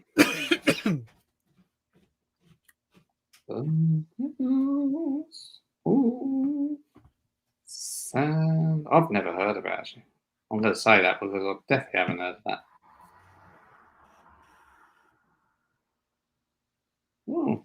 Oh, by the way, just to go back to interesting, who's in it? Who's it star? Jennifer and Ben Kingsley. Oh yeah, he said it in this comment. I'm going back to what I'm planning to watch over the weekend. I did start watching the Netflix anime series that I've been waiting a year for. Godzilla, Singular Point. Is that new, is it? Brand new animated series. Okay. Might check that one out. Started watching it. I don't pay for Netflix. I borrowed my sister's login because I'm being the bastard. But yeah, it came out yesterday, and I was just like, I need to watch it. And I was like, I said to my sister, I was like, "Can I just have your Netflix?" Yeah. She's like, "Yeah," but she goes, "If I want you off, you got to get off." I was like, "Yeah, okay. Just I need to watch this Godzilla thing." So Yeah. So I'll be watching that. I think I don't know how many episodes it's got, but all season 1 is available to watch. So I'm 3 episodes in. No Godzilla yet, but I'm like, oh, I can't wait. Let's get Build up, isn't it? It's gonna explode. Can't wait. It's gonna be awesome. I love when you get. I love seeing Godzilla in different media forms. Yeah. I've got like comics. I've got obviously the live action movies. You've got some of the animated stuff as well. It's just, he's so durable for multiple different media forms. It's great. That's a sign of a great character, yo. Playtendo guy says or asks, what are some of your favorite Star Wars video games? I really enjoyed Jedi Fallen Order and Force Unleashed. I'm gonna say, Jedi Fallen Order is one of my favorites. Knights of the Old Republic is probably the greatest Star Wars game ever made, personally. Fallen Order, I haven't played it. It's still sealed. Fucking. To be fair, I only got it about 2 months ago. A couple of months ago. Really, really cheap. It's about 18 quid. So I got that one. Mine has to go back to the GameCube, Nintendo GameCube. Yeah. Can't remember what they're called. I don't know if I've got them. Oh yeah, hang on. Okay, here we go. These are excellent. We got. Oh yeah, that's a good one. Yeah. Rebel Strike. This was before, obviously, Battlefront. Mm-hmm. That's the second one. That's the first one. Sorry, Rogue Leader. Yeah, really good. I like those. Yeah. You bit of a retro gamer, Carl, by the looks of it. No, not really. It's just I normally get rid of loads of stuff and everything, but Jordan said to me nearly a year ago now. He said, "Don't ever get rid of anything now." I used to trade so much stuff in, and I was going to get rid of them, and I thought, no, I'll keep them. Actually, I haven't even got a Nintendo GameCube playing one, but keep them. That's fair. Yeah. That's fair. I've got an original Xbox with about 150 games in boxed away. Yeah. That I've not like used because like it's one of my favorite consoles of all time. Yeah. And I've got a bunch of games I've had, and I don't want to get rid of it. It's just I've got it boxed away. Sometimes I might bust it out and just get a bit of nostalgia. Yeah. Play some of it, but I went through a very bad thing when those things were out, the Xboxes and PlayStations, the first ones. I used to trade them in, and then I trade the PlayStation in to buy an Xbox, and then months down the line, I ended up trading the Xbox in to get the PlayStation back, and oh man, it was a bad time for me, really bad. That's a money pit actually as well, right? It's awful, and that's back then, when you had Blockbuster Video and stuff. You got another troll on there, haven't you? I'm scared to go down because I don't.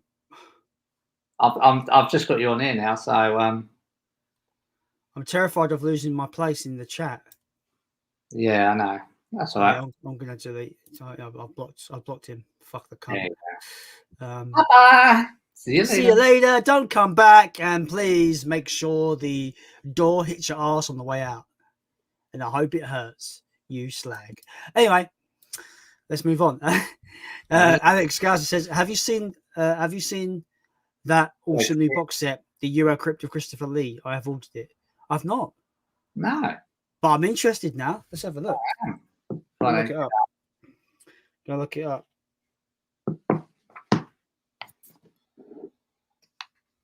Boom. Eurocrypts. Oh, this looks nice. Oh, look at that. Oh, yes, please. Bring it up. Yes, please. Ooh. That looks legit. What's it got in it? Try and find what films it's got. Right, so for films, it's got Castle of the Living Dead, Crypt of the Vampire, Challenge the Devil, Sherlock Holmes and the Deadly Necklace, Theatre Macabre, those in there. The Torture Chamber of Dr. Sadism. That's it, yeah. 1, 2. Wait, let me go back. 1, 2, 3, 4, 5, 6. 6 titles in the box set. Alan's definitely going to do an unboxing on that, and he's going to put out a review on there as well. It's pricey though. Is it? I think it's a US release, but it's $105 on this particular website that I'm looking at on. Wow. What about Oh, okay. It's being released by Severin Films. That's why. So Okay. it'll probably be a Region A, which I can't play. So that'll be a no from me, unfortunately. If it is a Region A. Oh, it's Region. It's Region. Sorry. You got another one on there as well. It's Region 3, this box set, but it's pricey, $105. Wow, that's a lot. Oh my god, why do I trust in these people? Then they just turn into fucking trolls. Without saying the name, yeah, they're the ones with the sensible questions at the beginning, and then turn into. Yeah, this box set, this Christopher Lee box set, is Region 3, but it's a lot of money, $105. It's a lot. Okay. Especially it's a lot for me because it's got films I've never seen before. Yeah. Which is a big gamble, isn't it? Alan sort of does them older movies, so going into it, he knows what he's talking about on those older movies. Apologies for the cough. Not COVID, don't worry. Playtender guy says, what are some of the most iconic movie moments in your opinion? Star Wars, I Am Your Father. It's got to be, right? That's probably one of them. There's so many out there, isn't there? You're just. I see my brain's just gone. Yeah, like just completely just gone blank. It's what happened to me. Yeah, there is so many, isn't there? There's too many to count. There's too many to bring up. Some of the most iconic movie moments. I can go back to stuff like Frankenstein. It's alive. It's alive. You know, stuff like that. Like, you know, the stuff like Nosferatu, his silhouette going up the stairs. Just little things like this, you know, that are just ingrained in pop culture that are iconic. Yeah. You know, stuff like that. I'm trying to think now. Oh, iconic movie moments. See, to be iconic, it's got to be remembered for generations, right? That's what iconic That's means. what that means. Yeah, absolutely. I'd probably say the chest burster scene from Alien. That's iconic. Yeah. Yeah.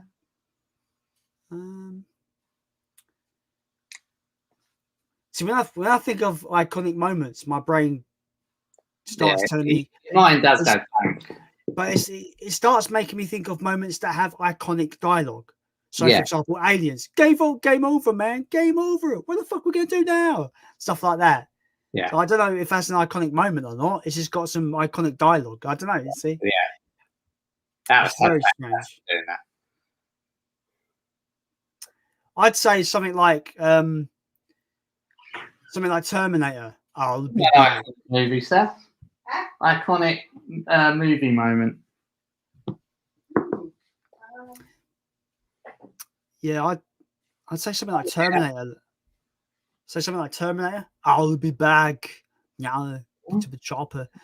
I don't know. I'm just doing my Arnie voice for the sake of doing my Arnie voice. Get to the chopper. Get to the chopper. Go. Yeah, idiot. Yeah, I know. Hello. This is Carl from CARLINIO 9. It's funny. Yeah, sorry. I'll stop. Anyway, I think I've got to move on from this question because it's completely stumped me. But I'd say, yeah, I Am Your Father. The chest burster from Alien.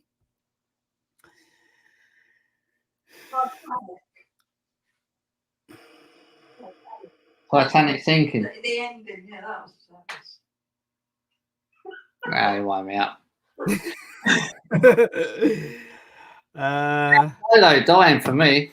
God, that was a shocker. Yeah, but is it iconic though? It's in my book. Got the answer. I don't know. That's a really hard question.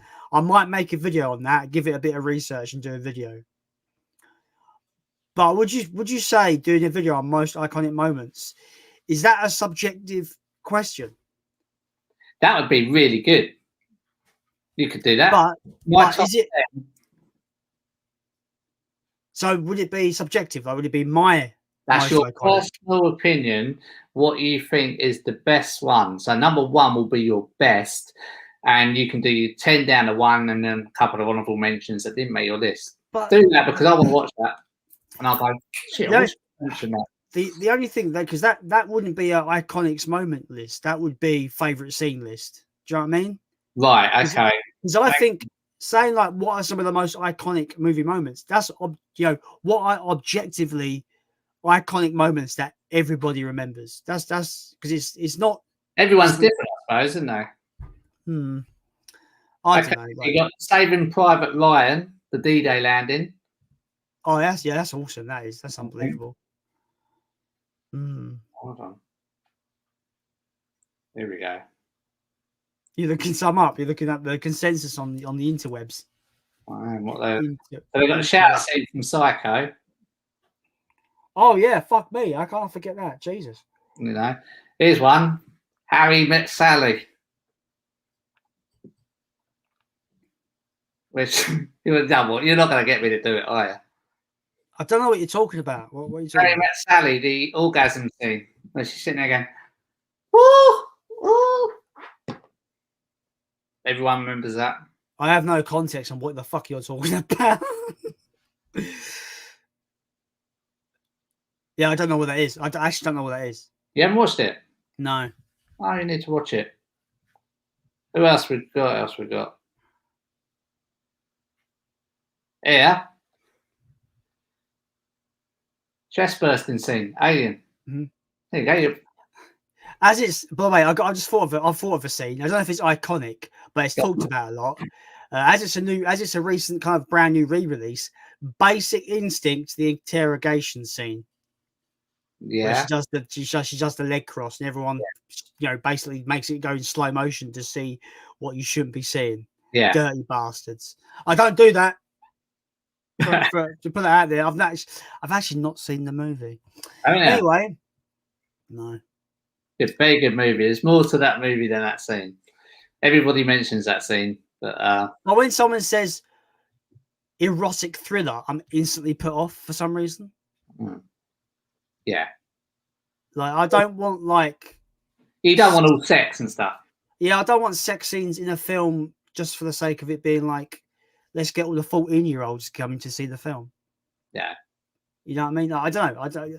The word erotic just puts me off. I don't know why. It just does. It's fair enough.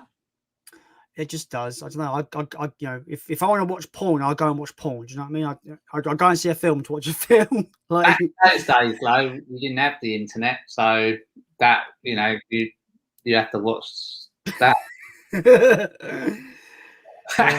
What are we talking about? Anyway, let's move on. Big Paulie says, I remember the Vader reveal from Empire when I was 9. I remember crying. Anyone who watches the films now will never have the same feeling starting on episode 1.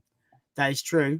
That's very true. I'm so pleased Paul answered that question, because when I said there'd be people older than me, I knew Paul went to the cinema to watch that, and that's kind of what I was aiming at, because I know I know Paul's older than me, and I was little when I watched that. Obviously, Paul's about the right age there, so yeah. Platino guy says, can't believe it's been 1 year since the release of The Last of Us Part 2. What's your opinion on it, Carl? Me, I've never played it. I'm still 3/4 of the way through the first one. I have got The Last of Us Part 2. It's still sealed. Again, that went down really cheap. I got that at 15 quid. Nice. That's a steal. Yeah, I want to finish that first one before I move on to that second. Well, I'm going to say nothing then. I'll just leave that there, because I don't want to spoil anything, because both those games are masterpieces in my mind. In my opinion, they're absolute perfection. Anyway, Platonic guy says, what films would you class as overrated or you didn't get the hype? I'd go first. Avatar. I don't get it at all. Personally. It was it was overhyped, wasn't it, Avatar? Yeah, Avatar, I thought was overrated. I thought the Insidious movies were kind of overrated. I haven't seen that. I picked up in CEX a couple of weeks ago. Insidious. Oh yeah. Yeah. So what's that one? I've got the first one because that's the only one that I actually quite liked. Yeah, but after that, I just didn't really care. Overrated. Sixth Sense, super overrated. I really like that. But everyone saw it coming. I didn't see that twist coming. It's a no from me. That is an iconic moment. Because I was watching that thinking, wow, didn't know that. Without giving too much away. I remember going to see it in the cinema when it came out and thought, I don't understand. You know, I'm coming out going to myself. I think I was with a friend going like, was that it? Like, what's the everyone ragging on about? Like, I just didn't understand. Understand it really. I understood the film, but I just didn't understand everyone going, oh my god, it's so good. Oh my god, the twist is blah blah blah. Thankfully, we wasn't actually told about a twist. No, that would have spoiled it, wouldn't it? If you knew that going into the movie before you watched it. I sometimes I do hate when reviewers say this film's great. It has an awesome twist in it. I was like, you fucking bastard. I hate when reviewers do that. You don't want to know that twist, do you? Because I don't want to know that the film's even got a twist in it. Yeah, because as soon as someone goes, the film's got an amazing twist at the end. Now I know to expect something unexpected. Yeah, right. Absolutely. I think Avatar's overrated. Insidious franchise is overrated. Sixth Sense is super overrated. I think there was a couple of I thought was overrated. My most controversial opinion on overrated films. Now, brace yourself. I don't know if you've seen this film or if you care about it or whatever. I think the most overrated film, it's not of all time because that's stupid. But for me, I'm into my horror films. I think the most overrated horror film ever made is the Texas Chainsaw Massacre. Yeah. I like it. I don't think it's excellent. A lot of people, love it. I suppose to go with that, you have to think of when it was made. That was of course, 1974, and that would have been quite horrific back then. Watching it. That's the thing. I respect its impact and what it did for horror films in the 70s, but I just think. I watched it when I was a teenager, so it would have been in the 2000s, between 2000 and 2006 in my teenage years. By that point, it just didn't do it. It did nothing for me. But by that point, I was used to really gory horror films like Final Destination and stuff like that. So because if you remember, Texas Chainsaw Massacre literally it has no blood in it. It's more atmosphere, if anything else. Yeah. But I've never really kind of got that film really for being so for me, I'm gonna put one out there. I'm gonna get slated for this, but I'll put one out there because I said it earlier. I need to watch it this weekend, and it's the one I said earlier where I just didn't really like it. Everyone loves it. I'm going to watch it this time. Exactly, yeah. That's overrated in my opinion. Pulp Fiction. But I know it's going to be an excellent film because so many people love it. There can't be everybody. I can't be the only one that dislikes it and everything. I was in a bad time of watching it. I reckon I was tired. That sort of thing. So I'm definitely going to watch that over the weekend. Yeah, because that film it doesn't. It's not a linear timeline. The story jumps around, doesn't it? So I think you've got to pay attention with that movie for sure. Yeah. And I definitely will. I'm really got my hopes up on that one. I'm going to like that one. It's really good.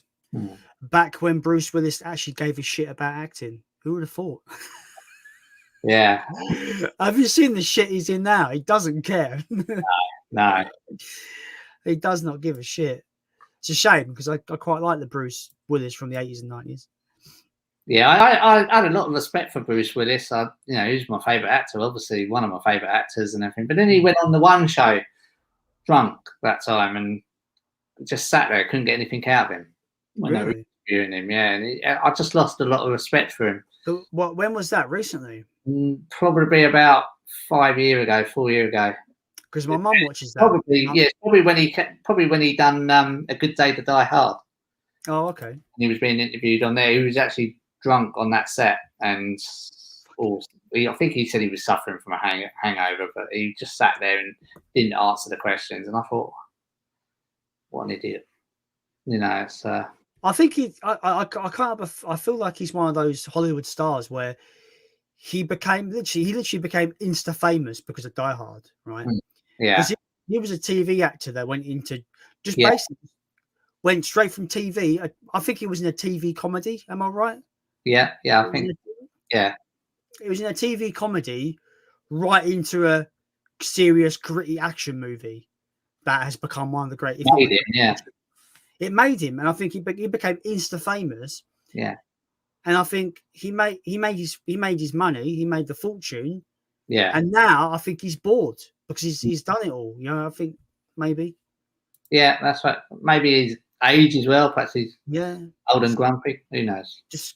I tell you what. I'm now as we're talking about Bruce Willis. There's a film he done that no one talks about that I love. It's so underrated. No one talks about it. Go on. Have you seen Mercury Rising? Yeah, I like that. I love that film. Yeah, so underrated. No one talks about that film. No, there you go. Underrated movie. Yeah, so good. Ramhammer says, "Is it bad that I keep laughing at my profile pic every time it pops up?" He's so stupid. Well played, Ramhammer. Well played. Undead is he says he has to run, guys.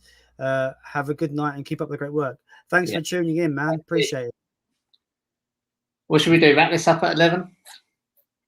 Yeah, sounds good to me, man. Because you like you're sort of testing me a little bit now. I was when you said you were going to pack up at 10:30, I was thinking I thought I'll give it a big and no, you're not going to feed. Now you're sort of you're going on to 11 now, and I'm thinking, hang on, he's got no problems going till 12. Look, listen. Whenever this is how it starts. No, but this is it. It's the way I see it. I always leave it up to the guest, man. If the guest wants to check out at 11 o'clock, then it's cool. We can end it at 11 o'clock. To be honest, I would love to go most of the night, and I would seriously break that channel. What's his name? Leon Talks Film, is it? Yeah. And is it Mondo? Move. I'm just kidding. I like to be both. I think those channels are they like two hack channels or something? They're really think they know it all, but they're really shit. No, I'm joking. I can't say that with a straight face because I love both those guys. Yeah, no, but I'd love to. Obviously, those boys obviously they got learning difficulties. They'd be up about 5. So yeah. 10 more minutes and we're in the chat as well. What was there? 150 in the chat? Yeah, 150. Hey, what? There's 17. We can dream, can't we? Saying that, everyone in the chat, if you could give this video a like, I really appreciate it. And while you're at it, go and give CARLINIO 9 a sub. I think you appreciate it. Yeah, thanks. All right. Ramhouse said there's another troll, but I don't see it. Where? Tell me. It's in the room. Okay. Done him already. I've already done him. Okay, we're behind, yeah. Pardon me. Troll. Yeah, I've dealt with a troll. Okay. Right. Forgotten Word of Movie says, have you seen Oliver Stone's Talk Radio? Some of the best acting I've seen in a movie. Interesting. I haven't seen that one. I'm gonna have to put. I'm writing it down because I'm gonna watch these trailers afterwards. Well, tomorrow now. Wait there. Platino Guy asks, "What are some of your favorite video games, Carl?" I used to love Tomb Raider back in the day. On the original PlayStation, Tomb Raider, Resident Evil were the ones, and then obviously the new Tomb Raider. They've spoiled it so much. I used to love the old movie, the puzzle solving with Stace and that. We used to have so much fun doing that on a Friday night, solving puzzles. But the new Tomb Raiders is just more shooting now and stuff like that. Yeah. Spoiled it a little bit for me. So I've gone off Tomb Raider a little bit. But yeah, I used to love Tomb Raider and Resident Evil back in the day. Resident Evil is my favorite video game franchise. Yeah, I love Resident Evil. and the I'm not football, playing- of course, but you guys ain't gonna want to know football. But yeah, Oh, okay, football. FIFA, yeah. Everyone's allowed to like what they like. It's all good. Don't feel like you've got to hide things from us. It's all good, Carl. It's all good. Troll. Yeah, we've dealt with a troll. Tom 180. Welcome to the chat, my dude. Welcome to the stream. Hello, guys. Hope the stream has been going well. I've just finished watching Liam Neeson's new film on Prime. Yeah, yeah, it looks so good. The trouble is, I got rid of Prime last week. I get Prime for free with my phone contract, so that's good. I never use it though. That's the problem. Yeah, you never use it. I watched the trailer of that one. It does look good. Is it as Liam Neeson? Is he continuing his action kind of tear where he's just doing action film after action film? Yeah, it is one of it. I feel like I don't know if you agree. I feel like since Taken, Neeson has pretty much been typecast to be this hardcore action star. Yeah, and he's such a talented actor. He can do anything, and Taken just took it too far, didn't it? The first one was alright. I love that first movie.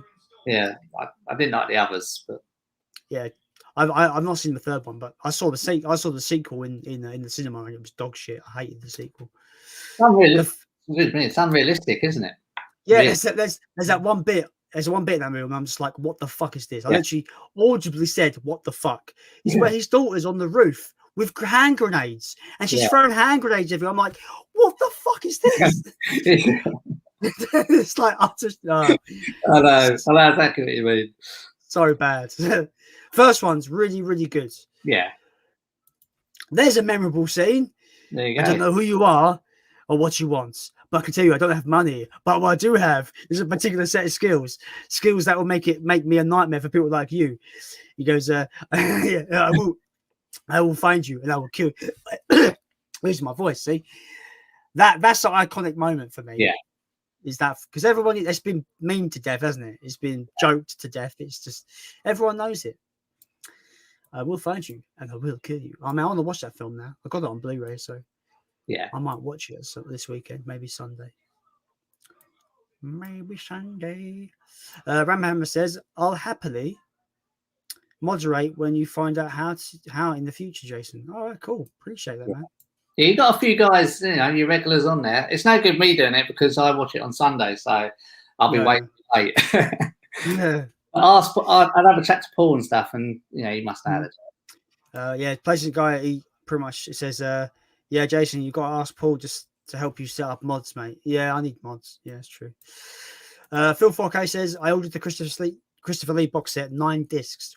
Ooh, I saw that on there. It's just a bit expensive for me, especially for films I've not seen. It's a bit too much of a gamble. Yeah. Oh, that's brutal. Ramhammer. Underrated movie moments. The ending of The Mist. Oh, have you seen The Mist? I mean, I have. Stephen King. It's a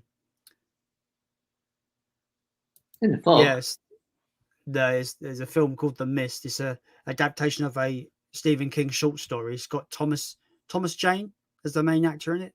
I'll write this one down. I've got about 3 to watch. If you've not seen it, I won't spoil it. All right, that's cool. But he says there, mediocre film with the. I think it's a good film. I think it's a good film, but it's got the most tragic. Oh, the ending is just fucking bleak. Anyway, mate. Yeah. Anyway, I'm gonna move on because I don't want to say anything more. Because that's cool. I think you should experience it for yourself. Yeah. Alex Scouser says, 71. The Christopher Lee box set. Wow, I was lucky getting it for 71 quid on Well HD. I still think that's too much, if I'm honest with you. For a box set, I don't want to pay more than 40 quid. If I'm honest with everyone, that's I have to check. I have checked back on there now, but unfortunately, it has now sold out. Yeah, I can imagine that it's like for that price, it's going to sell out, isn't it? Yeah. He also says, The £14.20, the £14 tax brought it up to 85 quid.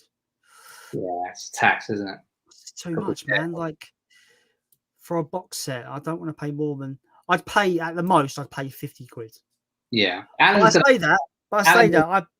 Sorry, go on. Sorry. Well, I want to know how much that is because that is going to be a lot of money. I say that I did pay 150 for the Godzilla set, but I am a Godzilla super nerd, so that did take precedent over everything else. Yeah. It's currently, I don't know, is it?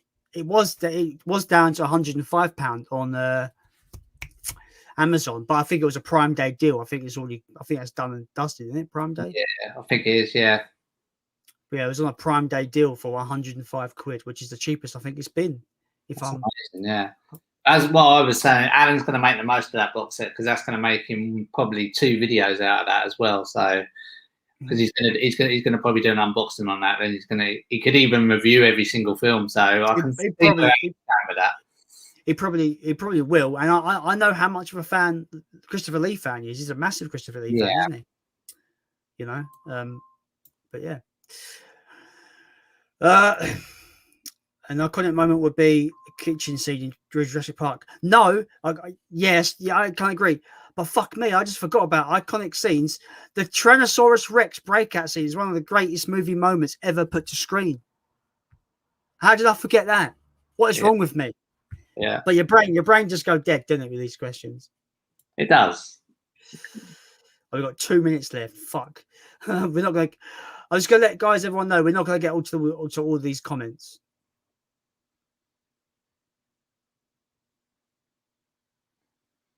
I can see most of them on here. I'm really confused. This guy's saying... Jamie Powell's there as well. Hi, Jamie. This big fan of this game saying, your background is awful, mate. Too annoying. I can't focus in on you.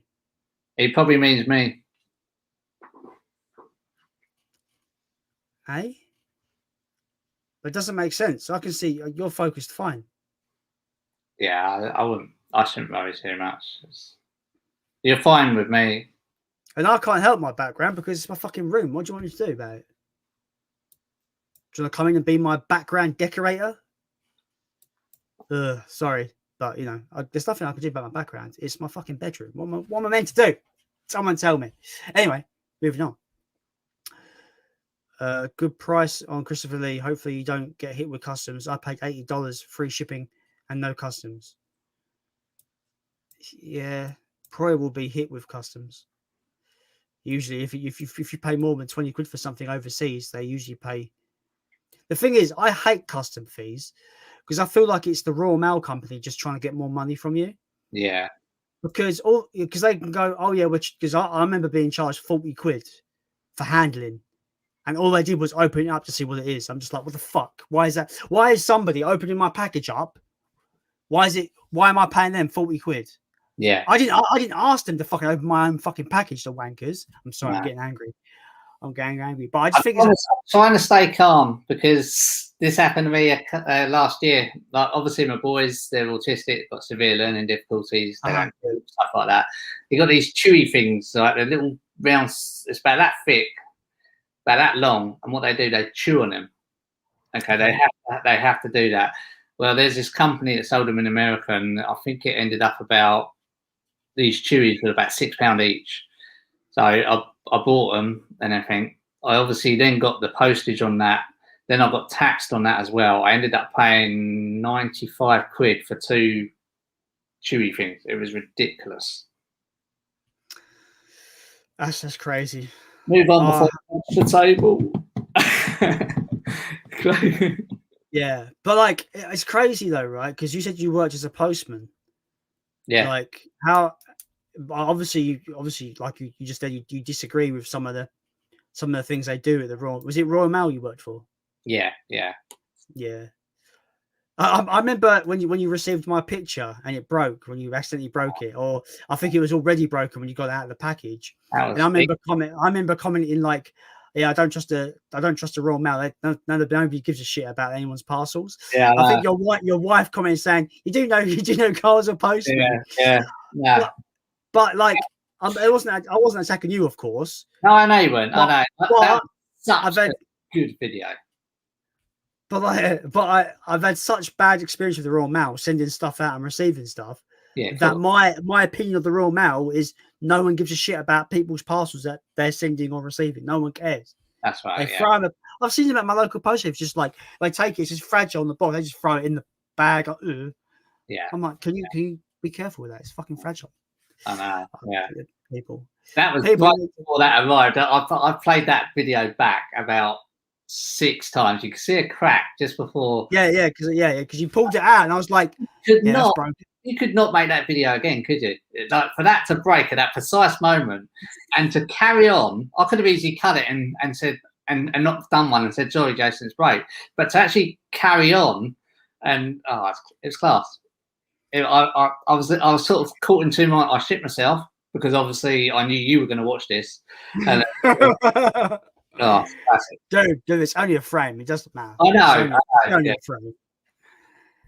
But it was funny. It was a good video. Good. But did you replace the frame? I've replaced the frame. Yeah. It's now on the wall. Now I've got Sinister Arts and Movies on there. It's great. That little thing. Awesome. And so. Well, I'm glad you liked it. Anyway, that's good. I'm just gonna whip through these a lot quickly. Yeah, because, and actor you're not keen on, Danny Dyer. He's shit. Oh, definitely, 100%, Danny Dyer. Alan Scouser says that Bruce Willis was in the TV comedy Moonlighting. Okay. Jim Jam, hello Jim Jam. I do apologise, James, but we are wrapping up because Carl's got to get up in the morning. I've lost where we are. Hello Jamie, thanks for joining, but we are wrapping up. I do apologise. James asks, have you seen the new Transformer figures in Poundland? Yes, because I saw you. I looked at them today because Jamie's done a video. He picked up the dinosaur one. Yeah. Gridlock. £2, Gridlock, isn't it? I've got £2 Poundlands. I can't find them anywhere. They are in the toy section, aren't they? They must be. Yeah. I haven't seen them personally in my personal Poundland, but I've seen people like James here and Jamie show them off in their local Poundlands. Phil says all the Godzilla and Gamera on Amazon. I think he says there. Yeah. James is in the rain waiting for the bus. I feel for you, man. That sucks. Oh, he says Prime. They're on Prime. You can watch them all on Prime.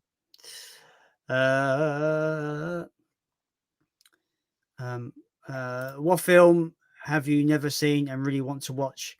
Example for me would be Battle Royale. Battle Royale is so good. So everyone says that. I've never seen it.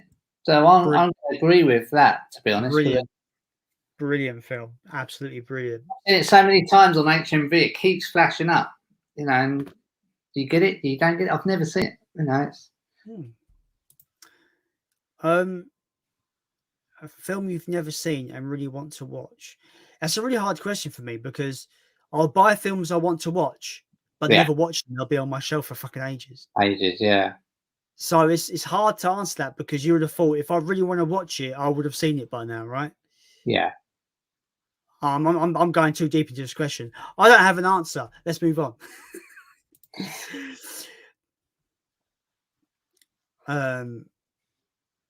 Wow, the Christopher Lee box set is £275 on Amazon. Phil says he's a Christopher Lee nerd.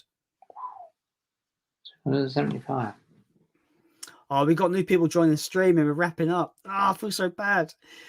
James is promoting his coffee and chat on Tuesday. Awesome.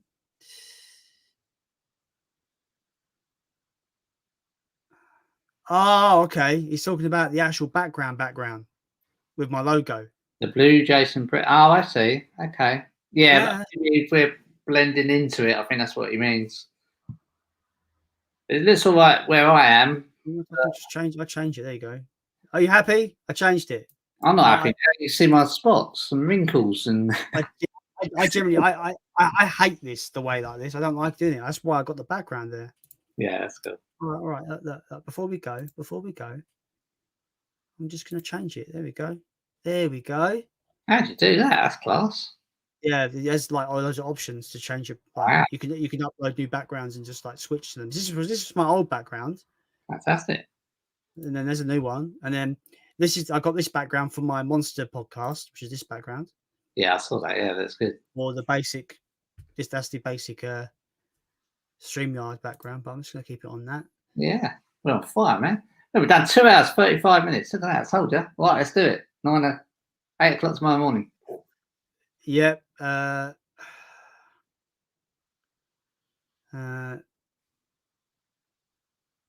He says, sorry, just hard to see you and Carl. No problem. I've changed it. Hope it's better for you. I don't. They got a new batch this week. He's talking about Transformers toys. Haley's in the chat. Hello, Haley. Thanks for joining. Hi, Haley. We're just wrapping up. I do apologize. My fault. Favorite music moment in a movie? Ooh. I'm gonna say Johnny Be Good, Back to the Future. I love that bit. Oh, it's awesome. That is absolutely fantastic. The electric guitar. Yeah, it's really good. Yeah. I'll probably say that Back to the Future, but Johnny Be Good. Yeah. I'd go. Or I do like that film, The Rockstar, with Mark Wahlberg.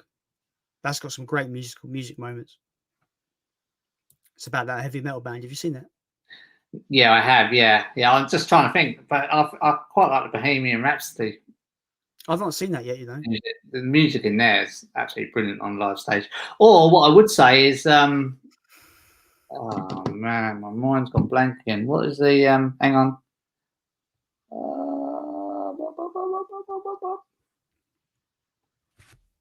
What's the one with Lady Gaga? Oh, Star is Born. Star is Born. That's it. I'm going with that. When she first walks out on that stage. Not seen it, but I know. Yeah, about it. I'll say that, Haley. When she walks out on the stage, like she doesn't really want to go out, and she goes out. All them people are there, and yeah, I've tried that. There's this nice collector's set of that on Blu-ray from HMV. I was there. It's called like the VIP edition, and it looks really nice. It's in like a nice case and everything, so I might pick that up. Yeah, it's a good movie. Yeah, I need to watch the original with Chris Christopherson. But Haley also asks, and also thoughts on the new Titans of Cult, the Goonies release. I'm unfamiliar with any of the Titans of the Cult stuff, to be honest. So frustrated because I wanted that, but then I picked up. Oh man, I can't reach because I've got that one in 4K. Oh, nice. That's cool. Yeah, I mean that was limited to a few copies in HMV, and then I've seen this one Haley's talking about that's come out as well. That's in 4K. You don't buy two, do you? But I really like it. That edition you have there looks really nice. Yeah, that's really good. You get a few badges in there as well, and it's like a treasure chest and stuff. But it's very, very fitting of the movie. It is, yeah, definitely. But yeah, the one that Haley's on about that came through on my email today, and I was thinking, I still want that. It's amazing. We're on the last bunch. We've got like 4 questions left. No, we've got 3 questions left. Right. He says, forgotten what the movie says. Hi, guys. Have you seen Running on Empty? Massively underrated. No, I haven't. Hang on. I might as well do it. Running on Empty.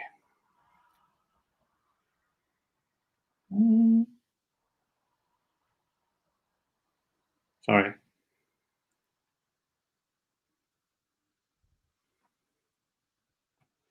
No, I haven't seen that one.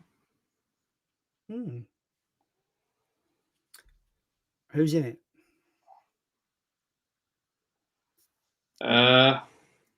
Who we got? Hang on. Oh, okay. Interesting. 1988. And in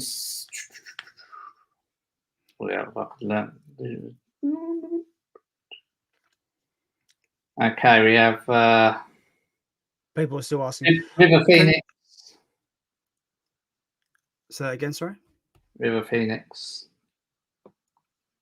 Oh, okay. Never heard of it. I don't recognise any of those actors, if I'm honest with you. No. Judge Hirsch. This guy. Oh, hang on. This guy here. Cool.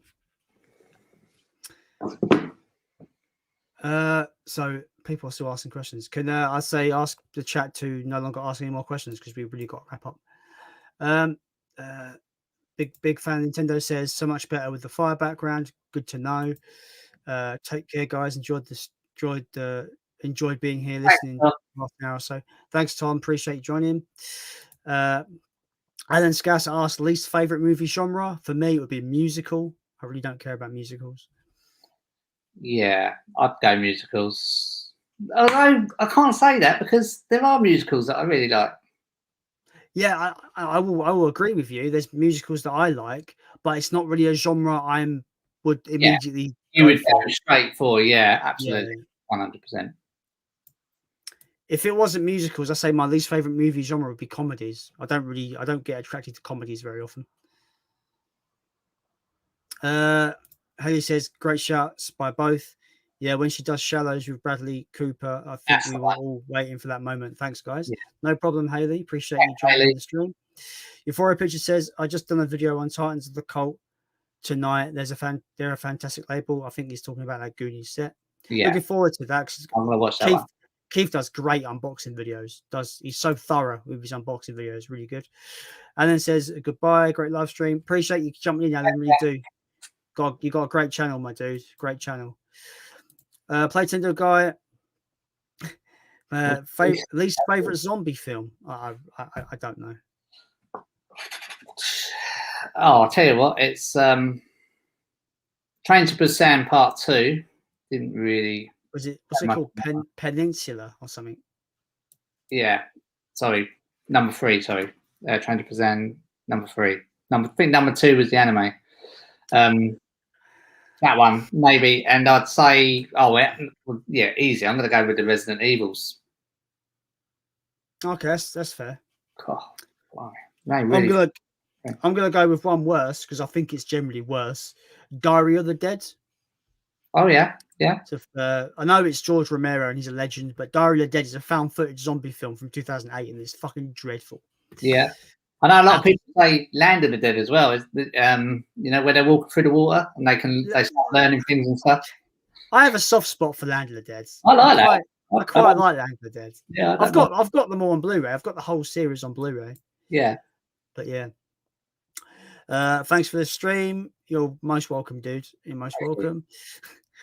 Right. So Ramhammer, he's referring to a picture on Google, right?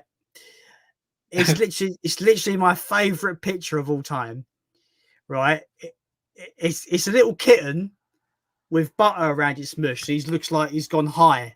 Right. It's the funniest fucking picture, and it's just got the words "I eat the butter." It's so good. I like that.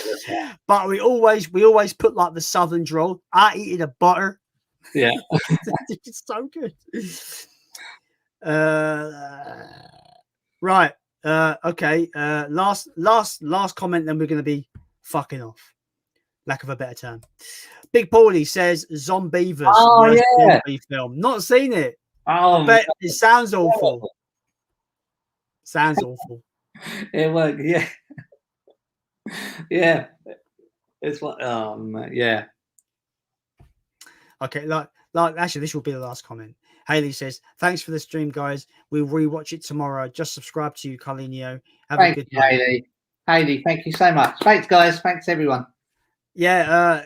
Thank you, everybody. We're gonna wrap it up now. I think it's time. It's me. I'm a lightweight. He's the guy that's gone 8.5 hours. I've done 2 fucking streams. Apparently, I am the 8 hours guy. He is. This is like my 15th stream. 2 8-hour streams out of 15 streams isn't much. If I weren't going anywhere, you would carry on. There's no doubt about it. Especially with new people coming in now and everything. I mean, I can still carry on. I'm going to go to 10:30. Now it's 11:15. You're just tormenting me. You're going to keep going. There'll be another couple of comments coming in. Carl, you're still talking. You're still talking, man. Anyway, we're gonna wrap it up there, guys. Thank you so. Oh, for fuck's sake! Here's the Leon guys coming. Leon's here. The Leon's guy. Leon. Leon. Leon, hey.